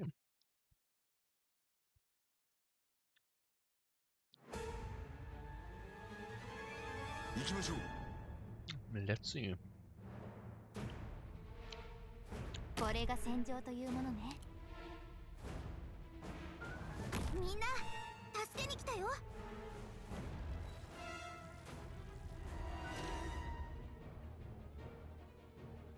加減はしますよ。わあ、リンゴちゃん、今日もよろしくね。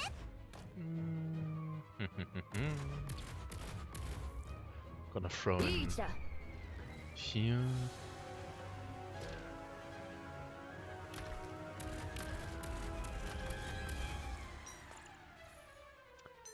Then gonna throw in here.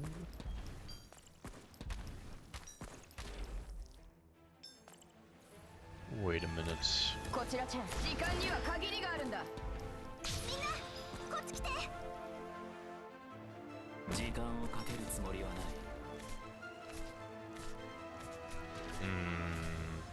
Is some meaning here?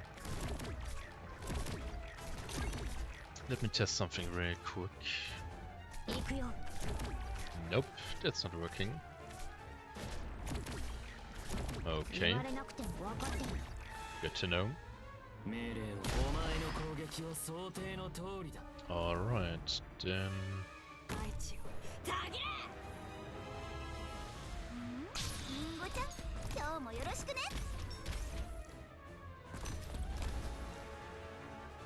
Why the infected creature that mainly lives in the Manic City sewers? Okay.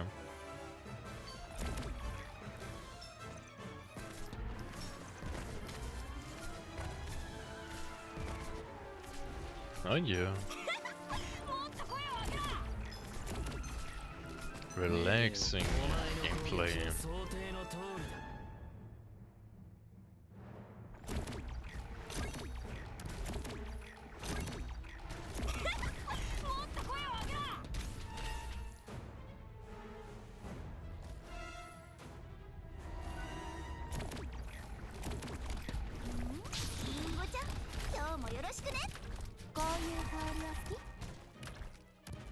stench, I'll impart on you all the cries I've heard. Wait, that's the wrong skill. Okay, well, whatever. Okay, that's easier.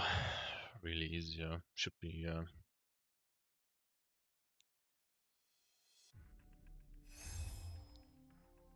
Shing. God, I'm coming. Stop playing the cello. Are you trying to get yourself killed? Dead. That's something I've considered. Through all the sucks with the son of Matilda and then burn myself to ashes along with them. Do you hear? I probably won't have the chance to do that anymore. Kinda why? Since I was little, I knew there was something wrong with me. In fact, that we spent a lot of time around me, the sickness kept getting worse and worse. Grandpa and I were chased out of our home for it. We started wandering between villages. I always thought it wasn't all infected people. As long as they didn't spend too much time around me, they would be fine. Grandpa's condition finally started to deteriorate, and that shattered my first illusion. After that, Hibiscus told us about the phenomenon of fast recovery.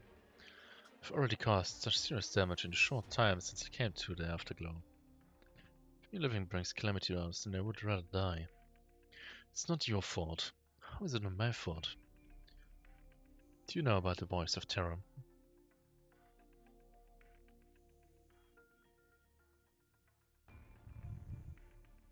Now that you mention it, I think I'm finally starting to remember about the voice of terror, those who died in the experiment. The Witch King's remains, and you, I remember it all now. Congrats, welcome back together, you two. So none of this is your fault. The Witch King and his remains are to blame, as well as Gertrude, but you're innocent. Thank you for reminding me that this isn't something I was born with. It was the full product of an experiment. Couldn't remember either until I heard the sound of your cello, so I should be thanking you. But what? The situation has already spiraled out of control. I can't even mitigate the harm I cause anymore. Signs of the Crescent's words are true, and my days are numbered. I might as well do something here. No, we're gonna get the good end, yeah. Where to get myself tracked back through the voice of the mundane can be swapped out. That's already corrupted, even if I were to transfer it to you. Don't even try. If you've already prepared to die, then what are you still scared of? Don't want to hurt you. You can worry about that if something bad actually happens to me. Until then, let's make a wager. Fine. Can you normally feel the melody of the voice of terror? Whether I'm performing or casting arts, you can always vaguely feel the presence of the voice. I know the melody well by now, though it's not at all mine. I know. Mine isn't shrill, if anything, it's gentle, rather I should say that it's so harmonious, almost to the point of being an empty void. Let's try our best to match the melodies we've experienced and put them together. But we don't have an audience. Look at the audience around us. Genius slugs. Playing to our Genius slugs, the melodies that the old bastard left behind is quite fitting if you ask me. Human. Even. As soon as the sounds of flute and cello intermingle, both men immediately recognize the problem. There's hardly any consonance between the two melodies. The flute's voice is urgent, manic, and harsh. It speeds up and slows down as if filled with an urge to drift everything before it into the abyss. The cello's voice is languid, melancholic, and hollow. Its rhythm remains constant, akin to a land ground down to nothingness by catastrophe. But the two embrace themselves and preserve, continuing the duet that is not a duet. The slugs surge forward like the tide. Underneath a noxious sky, the two men whose lives have been twisted by the voices of the mundane continue their discontent duet, reeling the score of a melody that they never knew existed in their minds, playing before an audience of Rhagenium slugs. The more Ebenhardt follows this strain of thought, the more he feels himself approaching the coda of the voice of terror's melody. He puts more force behind his breaths, while the sounds of Sky's cello grow heavier and hollower. Ebenhardt's eye. So long as it had to look towards Kyle, the crowd's hand has already begun to drop. His hand continues bowing, and the shadow's sound becomes dimmer and dimmer, getting closer and closer to nothingness. So in this moment, Ebenhardt seems to realize something. It is his remaining strength to blow on finally Thunder? Kreide also seems to be struggling, laboriously sawing at the thickest string on the instrument. The music spreads like an alarm bell. The slugs that have been frantically rushing towards the pair of musicians suddenly retreat just as quickly, as if they have seen a predator. Kreide, are you still with me? Bum. Are you still awake? Draws heavy breaths. I'm awake. How's that? Can you still hear the melody of your voice of terror? Well, it seems even clearer now. I acted without thinking. On the bright side, we managed to drive away the Ordinium slugs. Hold on. Kreide, what's wrong? You see what you bought for me? Oh god, it hasn't been soiled. Well, it doesn't smell too good though, right? True enough. It's fine, I bet you can't even imagine how much I read now. Speaking of which, this wouldn't be the first time I've got myself into this mess. The time a fire broke out not far from the spire fort again. Instead of going to put out the fire, the spire's antennas all rushed over to make sure I couldn't go anywhere. Afraid it would run away. Afraid it would run away. Afraid it would go into hiding. Afraid it would die in the sea of fire. They're worried about you dying. Clear all the windows in the spire had arts in hands, bars and locks, just in case I tried to jump off. As a price figured, if I went off and died, they wouldn't have been able to endure the consequences. In the end, the flames never reached the spire, but I did get marinated in the smell of smoke. But the smoke started coat for a good half a month. I didn't take it off until the weather warmed. That brings back our memories here as well. My grandpa and I were run out of our old home. We started to wander between some of the more affluent villages.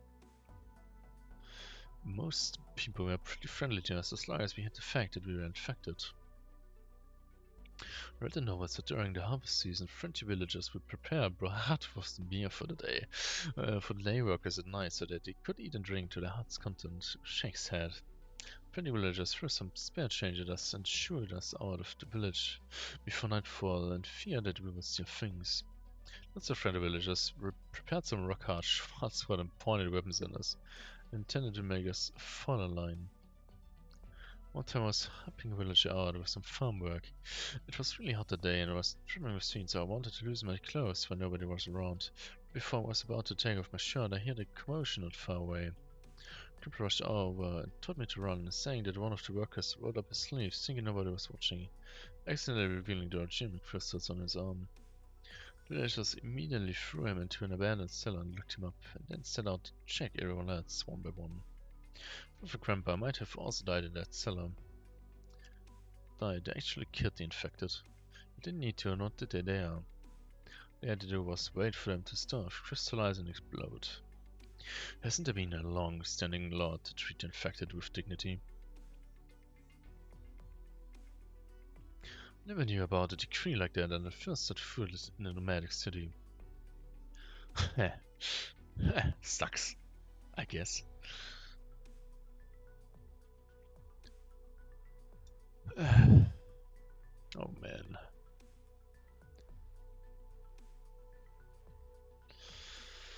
I'm so sorry, yeah. Definitely, so sorry. Don't know what to say, yeah. You have to apologize for you were also deceived by the Griffin. Oh, what I mean is, if I had been a little braver back then, if I had spoken up back then, maybe you wouldn't have to had to. I'm sorry, you don't have anything to apologize for. Just as I said, the voice of terror was made by men. The blame falls on those who sought to use the voice of terror, not on you. Protect you in the manner I could. Just like you're trying to protect me now. You're right. Suddenly. Thank you, Kreide. Come, let's finish the discussion examining it. You will know what to do, I'm sure of it. And then we will have that voice of terror removed from you. You could thank me probably after that. Let's go. Boom. Kreide.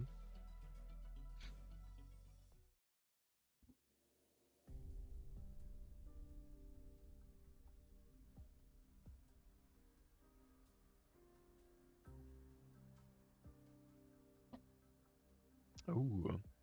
Kreide's condition is more or less stable, and the reason he passed out most likely has to do with the poison.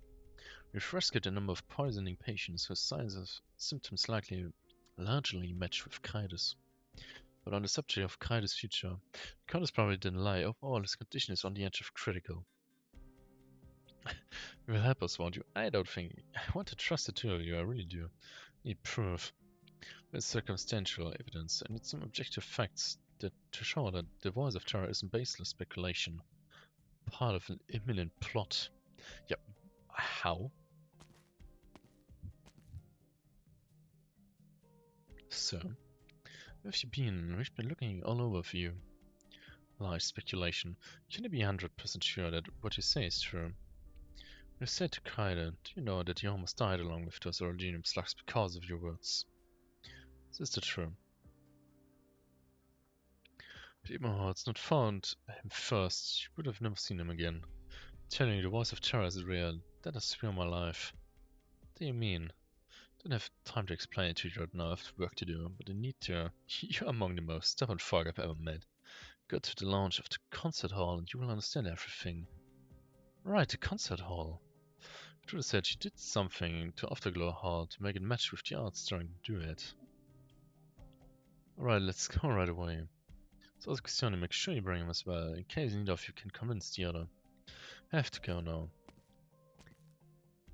So, you. So the Hibiscus twin glances. They're both suspicious, but they are also running out of time. The fuck is going on here? This is such a mess.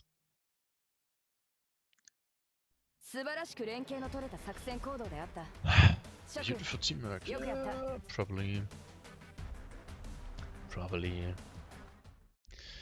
Okay, now what's the fun going on? What Sarkas is saying at least. LE7. Verklärte Nacht. The voice of the music sounds on and out, beyond even the sky. Ah, no.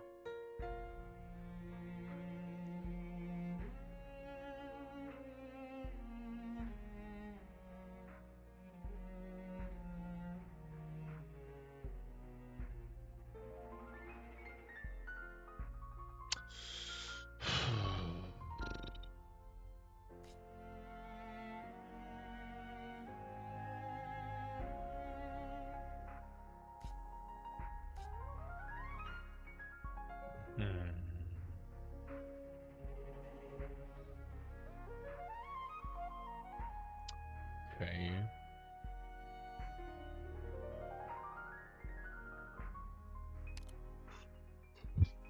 This is not gonna be easy. This is really not gonna be easy.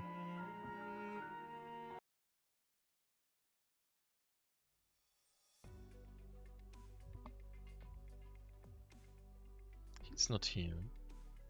He stepped out a while ago. He left. He's off to the hospital just outside the Afterglow to take treatment for the infected who got poisoned. With this money, the hospital managed to twist the arms of the largest two and got them to sign contracts. As for the rest, there's no hope. I signed an agreement with those hospitals. Didn't notice you were here as well. Some point, Rhode Island's contracts are limited to symptoms caused by neuropathy itself. The family grounds do not treat infected patients who fall ill from poisoning. But hell, you got those two hospitals. That should be enough, right? Enough, of course it's enough. But every copyright I hold down is collateral, of course. The consortium behind them thinks that's enough. You transferred all your copyrights over to that consortium. And not just the existing copyrights, I even saw the distribution rights for tomorrow's concert to them. You can start from scratch. Well, probably you won't be able to. Well, here. Surprise, surprise, poisoning and forced recovery. You're awake. Sunny, you didn't take any precautionary measures when you went out, did you? Talking about the fumes from the Originium slugs, I didn't waste a single second getting this contract signed. That's all that mattered to me when I left. Promise you will never be that reckless ever again. Ever again, I'm saying I still have time left to live. That's why I'm here. You never want to see a doctor until your body gives out on you.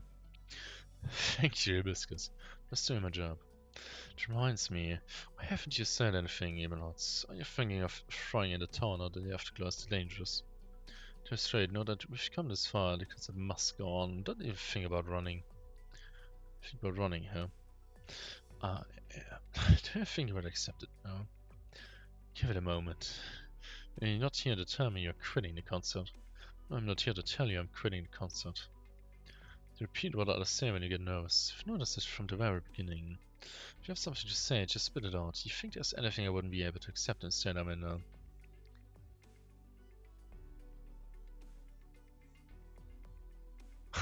yeah, seems like you can't. Seems like you can't. It's only here, water. Breathe that down. Oh. And then it gets through. So how could you possibly go along with a plan like that? Because you think you had some creative talent. That's what you use it for, some evil plot. That was my intention. Could it not be? Haven't you answered to that crazy moment from the very beginning?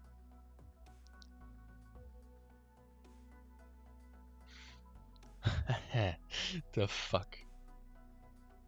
Sonny, I still remember what you said. Even deeply rooted hatred can still be pure music as long as it is expressed with the right technique.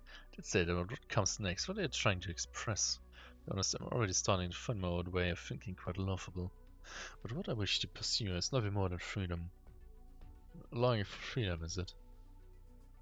That's right. You've got a long way to go before you can express it using music. There's long been a deeply rooted experience for me, otherwise I wouldn't have come to you. Come now. Where are we going? Where's the concert hall? You managed to keep me out of the lounge with her little tricks last time, but we're going to get the bottom of this. I mean, you literally did not even try to take a look. The health.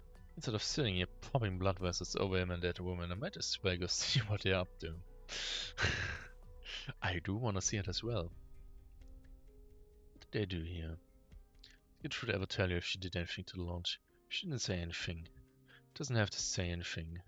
You can already tell. Fingerprints are all over this place.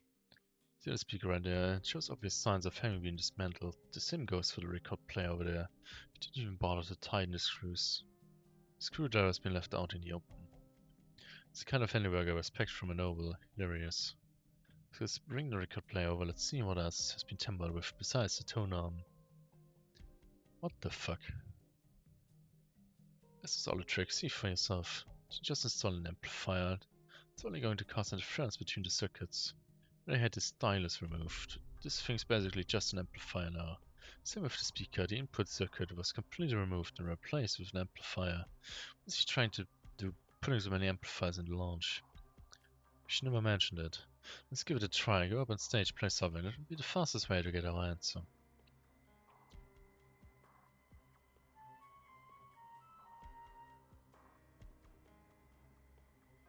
Doesn't mean anything unusual is happening.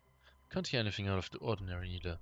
Go and tell him how to apply a little bit of arts. Only the simplest kind of dispersed rousing is maintained strictly at the lowest level.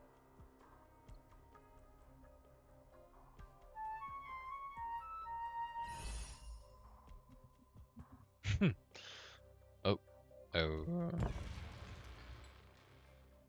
Xoni. Boom. Don't worry about me, I just got some palpitations, that's all. Let's sit over here and try using the same arts before. Remember to mind the volume.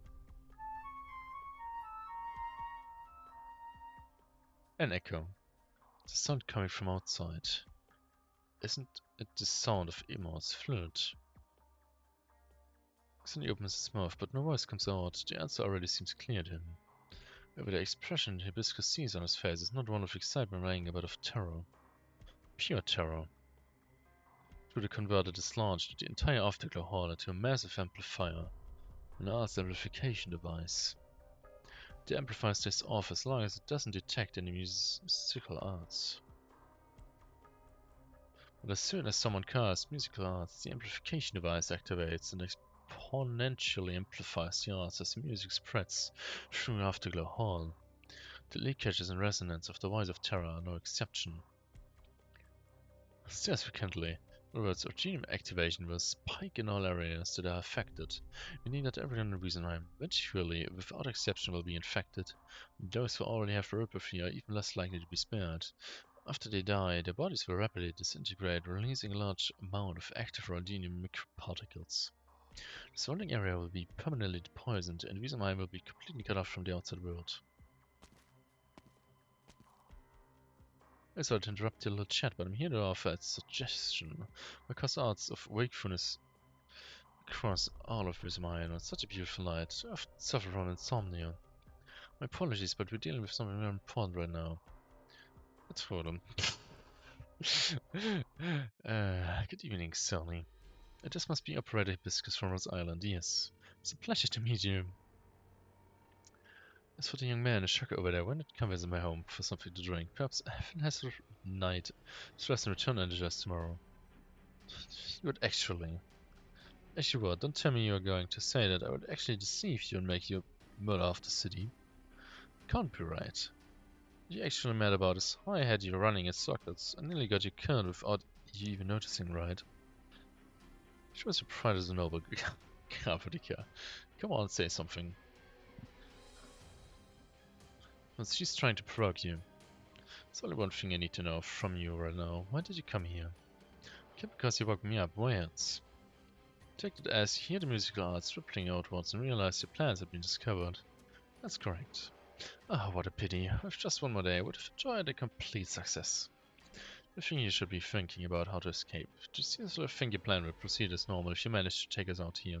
I don't want to help you anymore, and regardless of what you were planning for the duet, it's not going to happen now. Yes, not how I see it. As long as the immortals Arknights are here, my plan has not failed. As long as I eliminate you, I can continue negotiating with Grafodica. He is quite familiar with the art of noble dealings, and changing his mind is hardly an impossibility. Most importantly, I don't think your lot can actually beat me. Ah, yeah, sure, if you're equal in power to Grafodica, I certainly would have to watch my step, but you free. Pardon my rudeness. Don't waste your breath. Grafodica, why don't we both take a step back? What do you say? Let's take a step back. I dismantle these giant amplifiers and you continue working with me. In that way, Arknights has to die. Not a bad deal, considering he only has a few days way to live, right? In your dreams.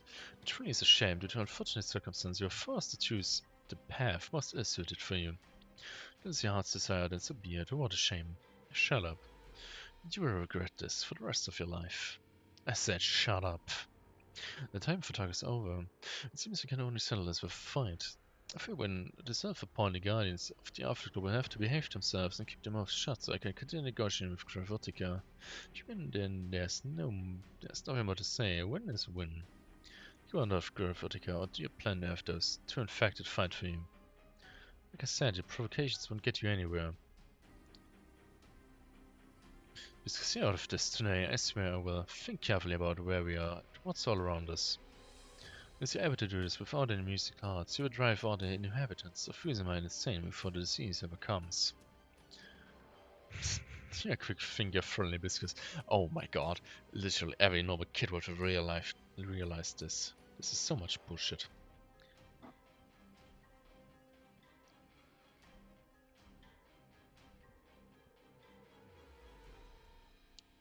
Since you cut them so quickly, I suppose there's no other choice but to take it outside. Let me get this out there first. Rid yourself of the notion that escape counts as victory. While a person who dislike roughing up innocent bystanders, I can't say the same for my underlings. You still have a whole lot of confidence in yourself based on how many you brought with you. So glad to hear you're sharp-willed once more. I'm almost moved to tears. Are you feeling better now, Grafodica? Of course, I'm Stroller. Let's outside and find your heart's content. Yeah, sure. Must be nobody for you to spar with Bergenautica. Should be lonely, right? But I wouldn't be playing with an old bag like you. After all, you've never even challenged your own brother for his title. You have to wait for him to die before you can move up. I'm guessing you've never bested him in a fight before.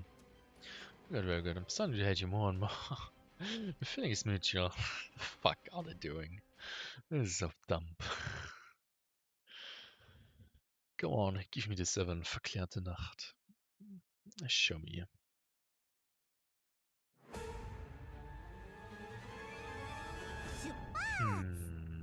Now then. Guess it's just gonna go with this here.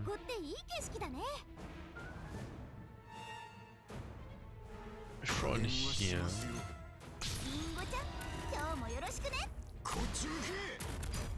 That sounds good. Then we throw in... Let me see here. Here... He doesn't count. LOL. He is not counting as okay. Interesting. Okay.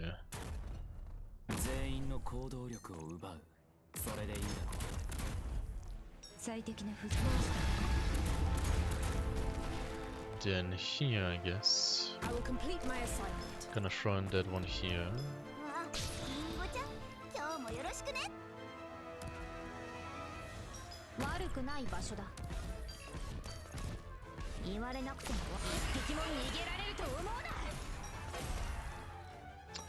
Alright, and another one here.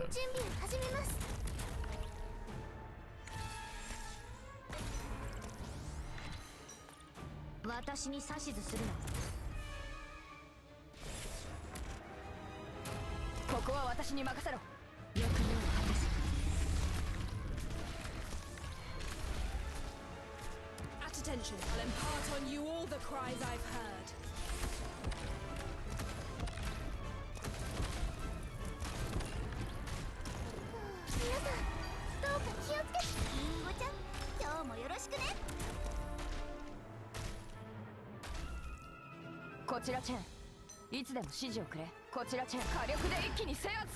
Okay. Yeah, with that normal team, it's completely fine to do. Okay. I need to see what she's doing after the story part.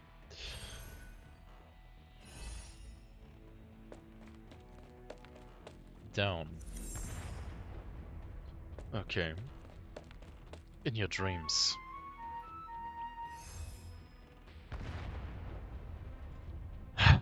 Fancy, you can still struggle.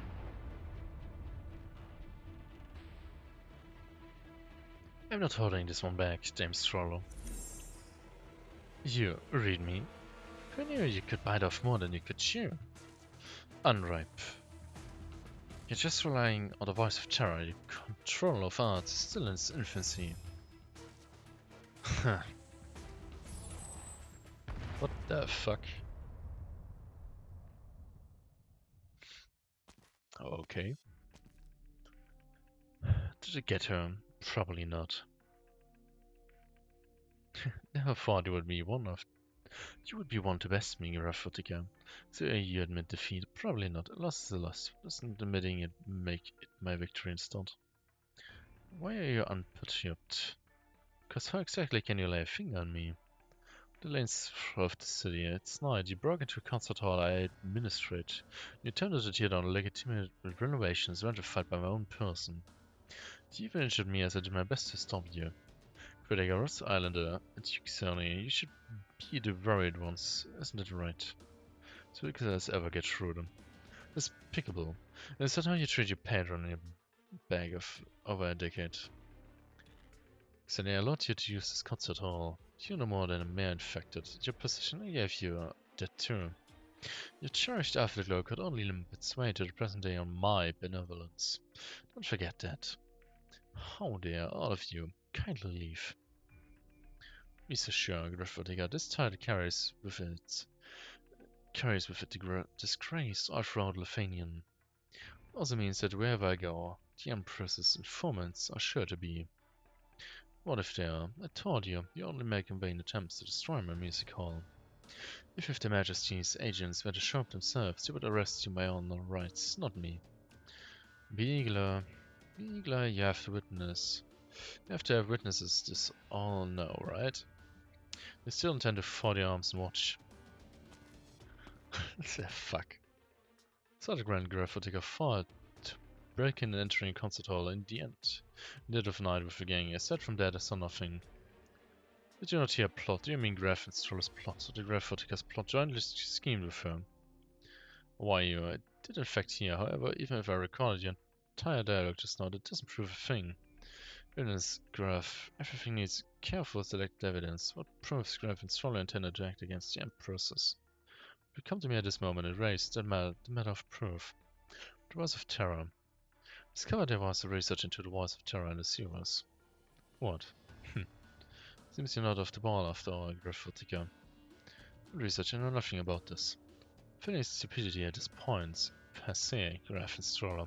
You may not be directly linked to the notes plans in the Sewer's laboratory. If always. If only it's there, it will be a walk in the park to find your other little bases. You are presently suspected of launching research into the Voice of Terror, forbidden under the Majesty's decree. I want you to come with me. Because she was researching the voice and nothing else. We will at you again, Graphotica and the rest of you.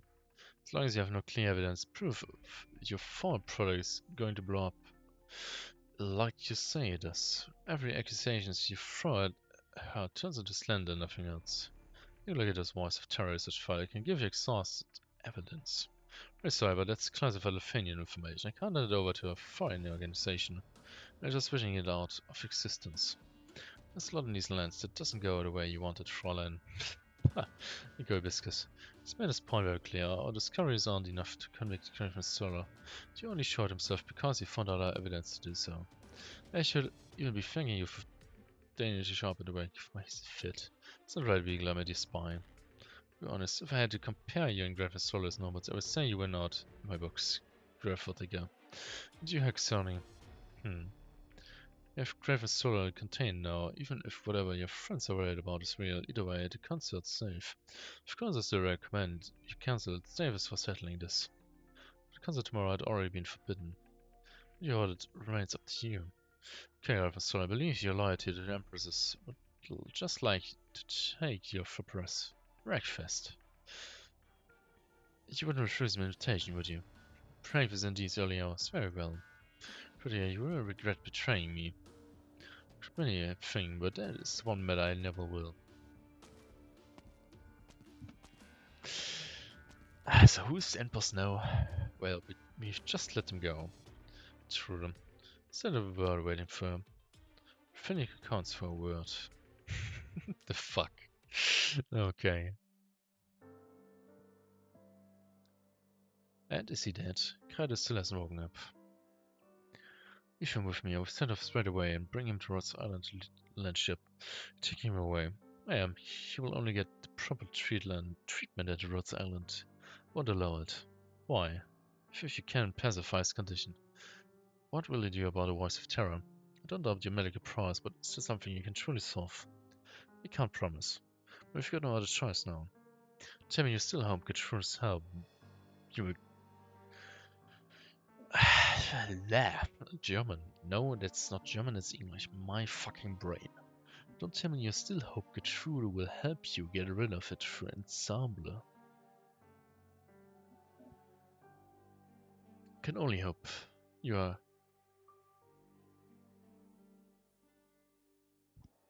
How long will it take from Wissenheim to your landship, I ask you? You won't say, because you know Kreide isn't likely to make it down. But even if what Gertrude says is true, you're really going to sacrifice yourself to do this. As long as I can do it, why shouldn't I? This stares, blank for a spell. The look in his eyes now compared to when she first met this young man. This is like black and white. Serious, she thinks. Fine. If I help you to the best of my ability, we know a little about the Voice of Terror. What did you know was all to us by the Countess. We're studying affected fiction.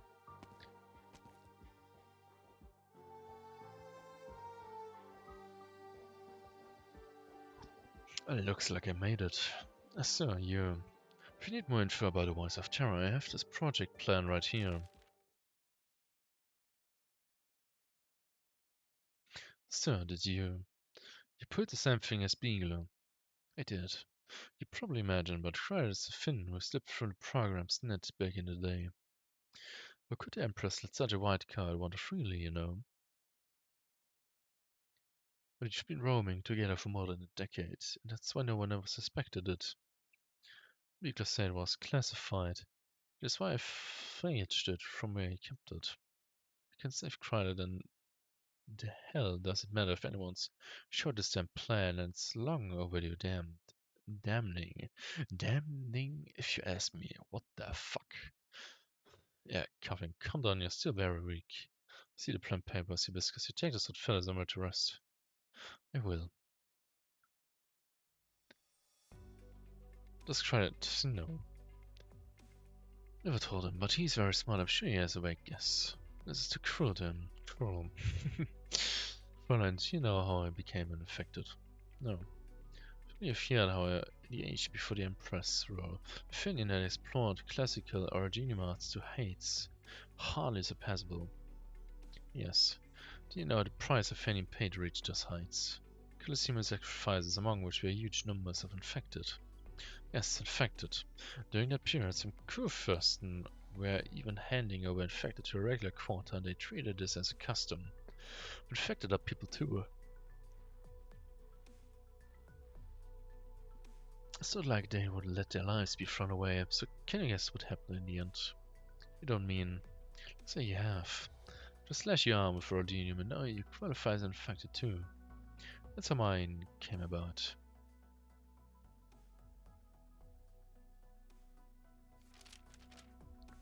Melody.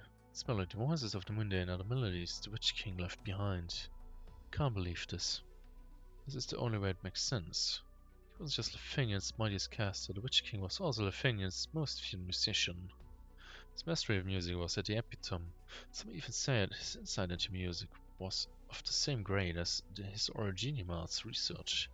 But the rhythm, tonality, texture, he threw those raw elements that make up the beauty of music to the hounds. Every piece of his left in this world is filled with murder and devastation. His upheavals have long been forbidden pieces in Lefanian. The voice of terror is a string of melodies left by the Witch King. The voice is without a doubt the remnant opus of his, and you are its very extents. You are not his opus. You shouldn't deceive yourself, moreover, if this is the case. We have a solution. We need you to perform in the ensemble that repaired those originium slugs again. When you did that, you grabbed the voices inside yourselves, didn't you? Ensemble, right now. Comprehend the situation we're in here. I do, and I know it better than you do. But... oh, look who is here.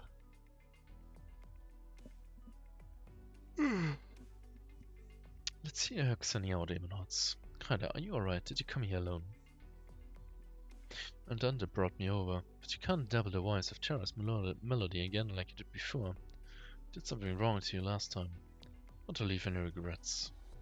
Alright, son, what did you think of? The voice can be said to be a string of melodies to murder those remnants.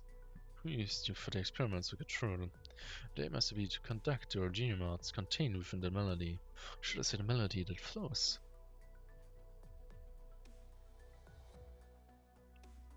Within this originimarts. Which is to say the exploration of the voice entirely to unearth the supposed secrets within. In plain words, they are trying to make the voice more clear, more beautiful. This is one thing I can definitely tell you. There's no method that can transfer the voice anywhere in these plans. I'm not surprised anymore, but that's not because doing so would be too difficult.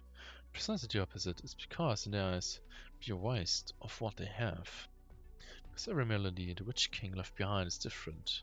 Each comes from its own period and contains its own completely separate emotions and ideas. What sense can there be in putting two entirely different songs together? Just as when you perform together, the further you pursue it, the more disastrous the effects become.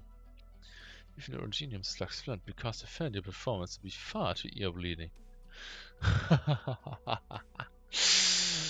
Oh,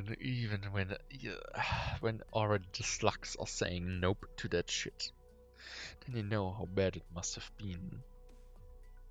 Oh my god. How many did you kill today? Oh, I killed today 20 people. 20 affected, but just having two songs be so dramatically bleeding together that they nearly died from fucking blood loss. Oh my god. How the way to kill people? Just use two songs, play them at the same time, and just watch that they are dramatically not coherent with each other and directly be completely awful with each other. Presume they have done similar transfer experiments before and realized how bad the results were. Then they did.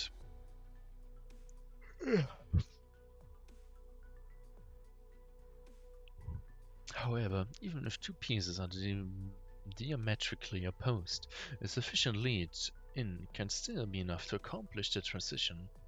Therefore, I want you to perform by Morgan and Darvent, upon which I want you to dig your own selves out from within the piece, just as you did that evening.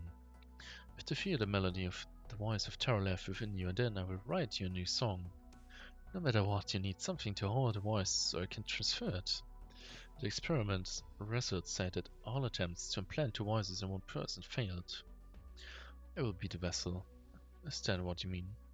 Don't trust the determination you have to be enough for self-sacrifice, boy. I'll try with all my might through performance to track the voices from the both of you. If I cannot, I will personally serve as this receptacle if I'm able to. Why would you go so far for us? If I remember correctly, my Morgan and Arwen was your turning point in learning flute. And so what? It's likely you heard of how I came to write it. The shrewd woman had to turn it into a blasted selling point for me, though I never wanted for anyone else to know. You lost your dearest, closest friend and you were to peace in a grave. That description was far off the mark. We should be using the term indignation. So the first time I came to find that life would not unfold how I imagined it. The first time I knew what music meant to me. My rebellion against a fixed fate.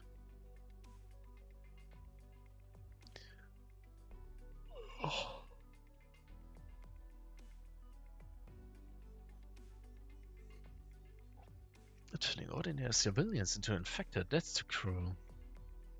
I have no idea how many times I cursed the Witch King in those days, but perhaps someone heard my tirades. However, before they could send me to the laboratories, their Majesty had overthrown the Witch King. I was saved.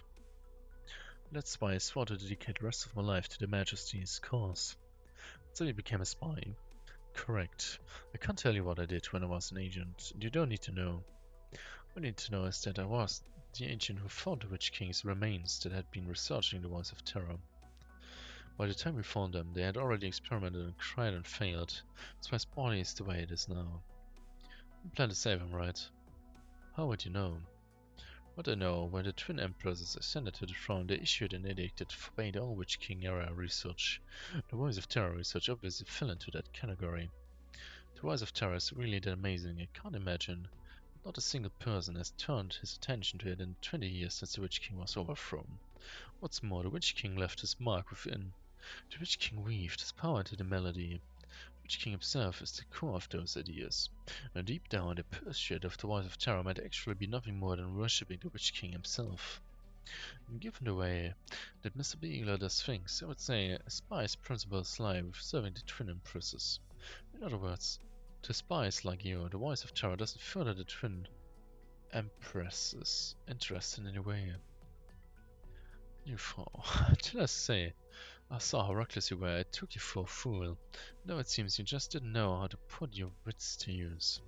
You're goddamn right here. I brought the research plan along. There's no point in hiding any of this anymore. The voice of terror is unique. It's undoubtedly the Witch King's lingering echoes in the world. There's definitely some power hidden within. But the Witch King's fervent followers truly believe that the Witch King left behind his avatar within it. The power of the voice of terror is too unique. We'll never see widespread use. At the very least, the current court casters see research on the voice of terror as a futile and pointless pursuit. And that's why the handling of Ebonheart's kind became a problem. Sim was chosen because he was considered safer. So he had to announce the plan's failure, and Ebonheart was naturally the best choice. There was nothing wrong with his body. On the contrary, as there were already problems with Kryder's body, he had no choice, death awaited him.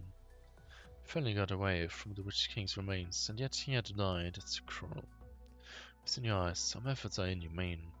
Once you've witnessed countless tragedies, especially ones caused by those who are not inhumane, you will come to realize that. You can't let your feelings get in the way of everything.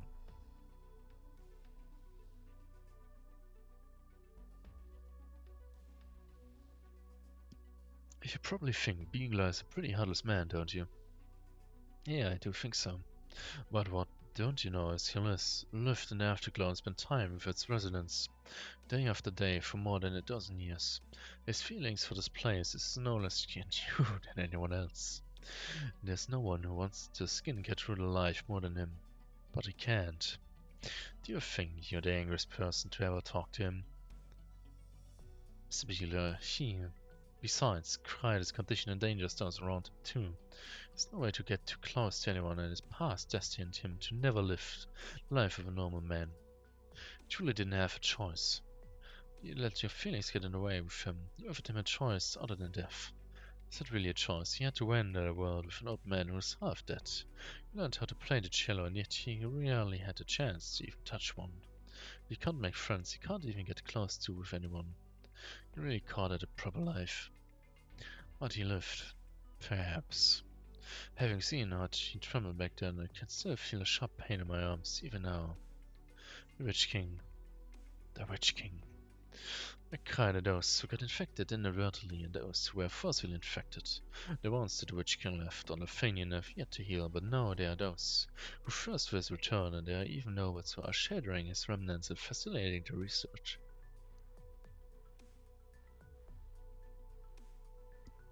Oh, how I dread. I won't live to see the day they all meet justice. You will live. And you can follow me, Jungfrau. I've lived with him for all these years. It's a miracle that I'm still alive today. It's like a real grandson to me. I brought him here because I was actually thinking of introducing him to Beagler and setting him up with a job as an agent. Maybe I would at least get to die knowing he's in good hands. It doesn't really to me to see much more anymore. I always thought it was my fate to give my life to the Majesty as an agent, but it seems that's not really all it is. So, oh, crash, what, crash, I got a heart attack, what? All this noise comes from inside.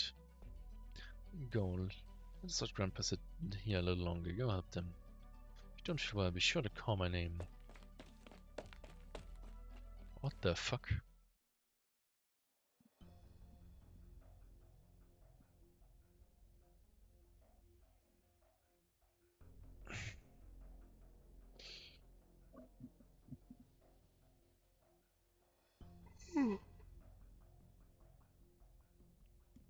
The voice of terror did not have a name at first. The melody was abandoned by the Witch King after all. It was a melody improvised by him on the spur of the moment and described by his current musicians. The Witch King's complete pieces are holes from a deep abyss, and those fragments are indeed the melodies of the mortal realm. These fragments were named the Voice of Terror. Be that as it may, the Witch King's power is still immensely terrifying. Even as I may have asked you to show your purest form in music, but now, when did you think back to your life the past 2000 years? That your resentfulness is proud. Music is a portrait of your life. It's the steps you take, the eyes you peer into the world with. Don't let your emotions cloud you, but don't betray your emotions either. Explore, wend, and drag your melody out from the deepest parts of your soul.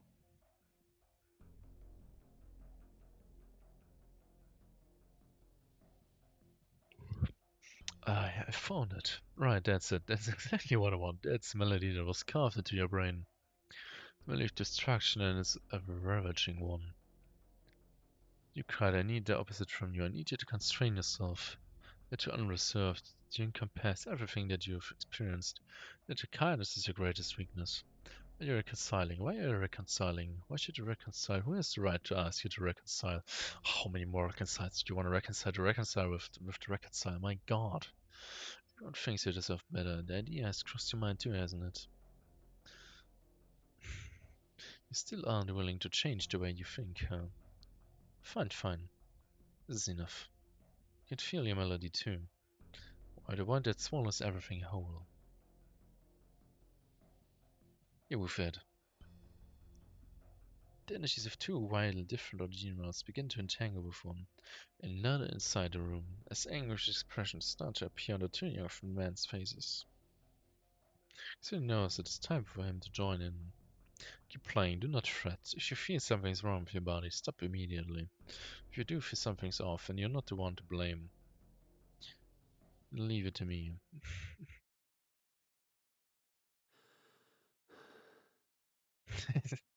The fuck is going on? Sonny sits in front of the piano, takes a deep breath, and starts playing as well. However, when he attempts to sort out the two totally different surges of energy, he realizes just how much he overestimated his abilities. The melody is strong, full of anger, terrifying, solemn, bloody. Above all, it's a melody that fully immerses its listeners. One moment he's suddenly filled with hatred toward the Witch King, the next second he has heartfelt admiration for him. One moment he feels as though he is a newborn child, but he immediately feels the passage of time, the effect on his body. The next very second he is as old as the hills. He forces himself to keep his appearance intact. Less energy has left, but he feels as though he's walking in a boundless desert. The sandstorm is powerful, and he cannot open his eyes. He tries his best to shake the sand off, then he sees a towering wall that reaches even the sky. There's nothing on the wall, no pain, no anger, no death. It's a single, unadorned wall. At that very moment, he finally realized that this is a wall he will never be able to overcome. His mind is instantly filled with fear.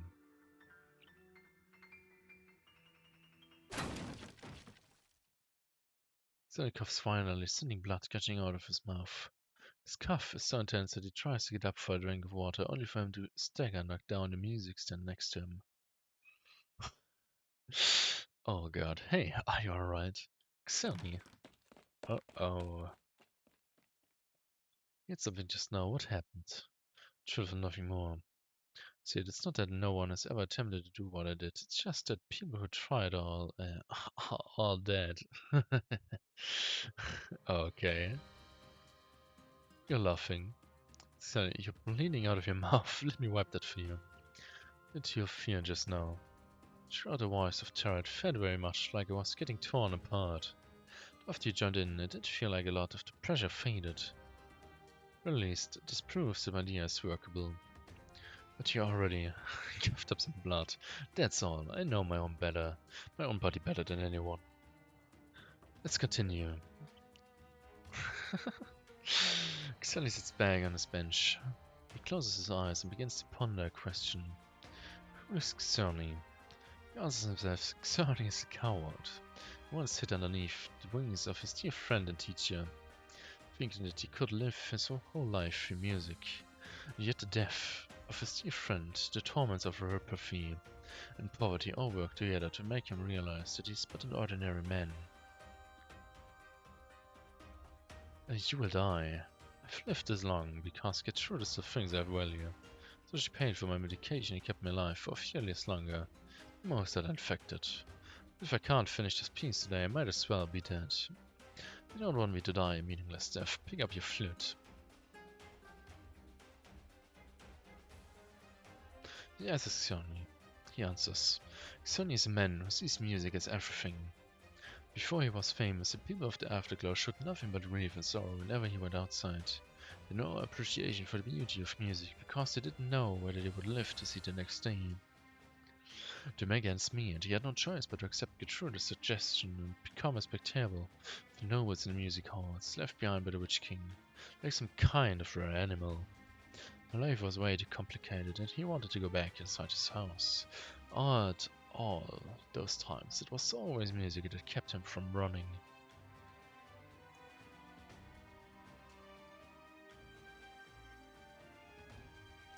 He has more than music, but it's with music that he expresses everything about him. Kreide, your performance is too weak, but don't worry about me, you don't have that right. This is about your survival, not mine. Do not ever think it's a virtue to sacrifice yourself. Your sacrifice is also a burden. Scream, win, and fight for the reward that should have been yours. I understand. Okay. Finally answers. Xelny is a man who resists fate. Is music how he resists his fate then? No, music is his struggle, his soul and his song. He is struggling for his friend who passed away before fulfilling her musical ideals. He is howling for those who cannot speak. He is singing for those who were born into suffering yet still have joy within their hearts. In that case, is he performing someone else's set? No, he knows how his friend was unwilling to die. He walked the streets where those who cannot speak gather, He brought music to those who are trying to seek joy despite their sufferings. Once again, he stands in front of that high wall. The Witch King, he knows he can never overcome this wall. But this time, he instead reminisces about the joy of discussing music with his dear friend. He remembers the love and respect he receives from the Afterglow's residents. He remembers the morning sun he sees at the beginning of each day.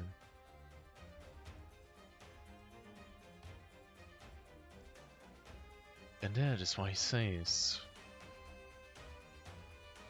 "But now I'm on my own opponent." It's Sonny, you're coughing up blood again. He's not listening to me at all. So get some rest, Emeralds. We don't need to be here anymore. All you need to do is rest up and wait for Sonny to finish his new piece. Just take care of him. At least I won't let him collapse before me. No go. Oh boy. So we do really play against him then. She's just standing there with the Emperor. Sonny's enemy is not the Witch King. No, the Witch King's offenses were aimlessly profuse. Even though he disdains that monarch, he is still forced to concede that music itself stands unrelated to good or evil. His opponent is himself at this very moment. He no longer tries to scale the wall so despairingly high. He begins to perform. Beneath his feet appears a platform and brings him up in unbroken ascent, up through the clouds. Though still no end to the wall can be seen, he no longer cares. Even though he can feel the turbulent power dash about his body, and he cannot hold back further coughs of blood. The hibiscus to one side is even giving the illusion. She can almost see Sonny's life flying by in accelerando. At the same time, the score he writes rages. Take it. Take it all. Take everything of him. Day marks the day of Sonny's death. Sonny's music will never die. Fuck. The fuck is this? And then he breaks. Oh my god, he coughs a lot more. Complete. That's such a relief. Yeah. Musician strains to lift himself, but his upper body crashes against the piano and he leaves a discordant coda in the shining dawn.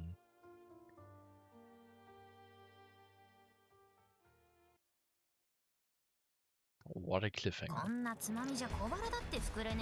Congrats.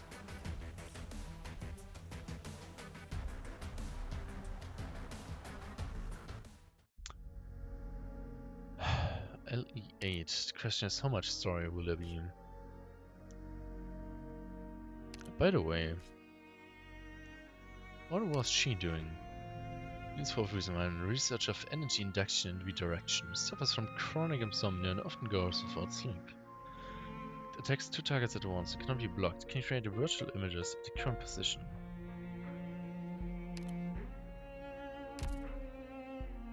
The question is, do we keep going or do I just stop here for today and record the rest? LE8, then the IDX stages, challenge mode.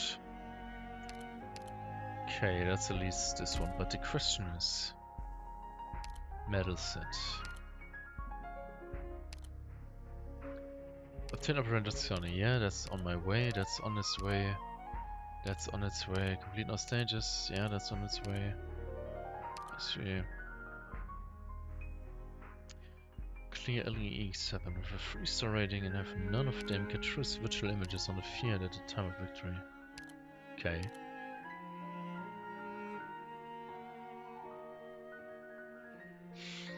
Oh my god. I really need to get this.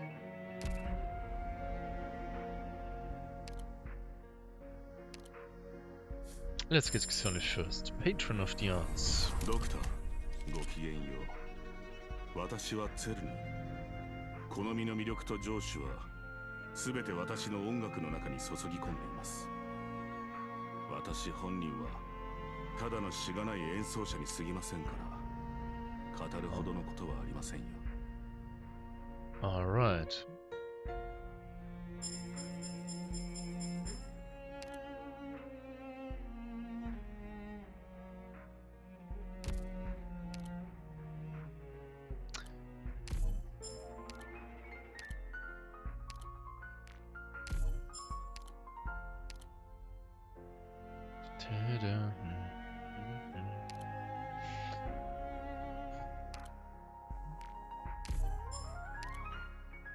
Okay.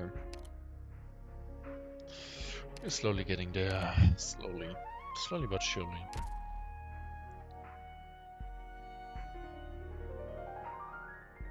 She's just watching there alone. Okay. It's 2 AM. I still need to sleep, and I need to catch the dog today. I am not... Probably, it will go another hour.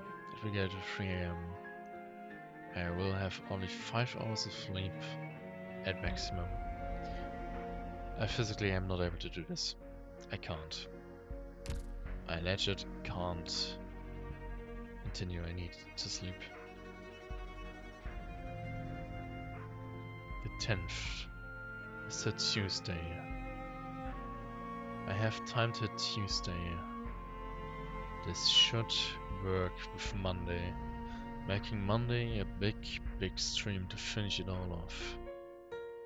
In one sitting, all of its content with the story final. This should work. We are already at Friday.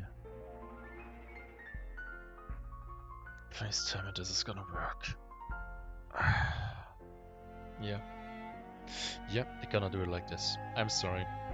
This is gonna be a short episode. But I'm gonna keep the music on. Sorry, we're gonna keep the music on. I just gonna take a short look if there's someone else. Maybe we can raid for a little bit. Well, let's see.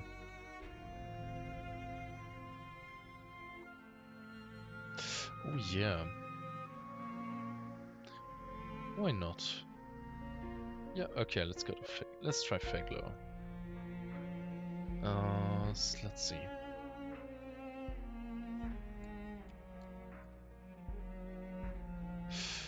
Alright.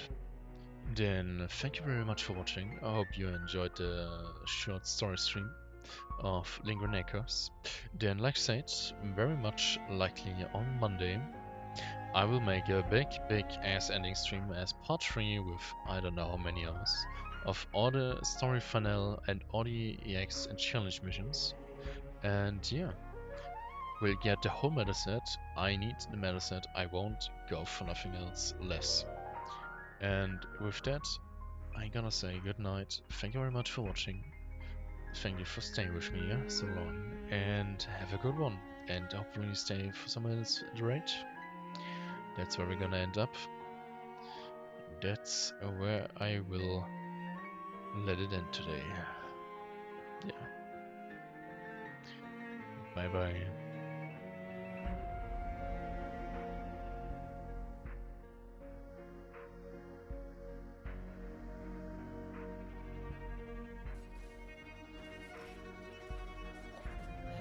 Hello, Numatia and Raiders. Welcome for the welcome to the stream. Here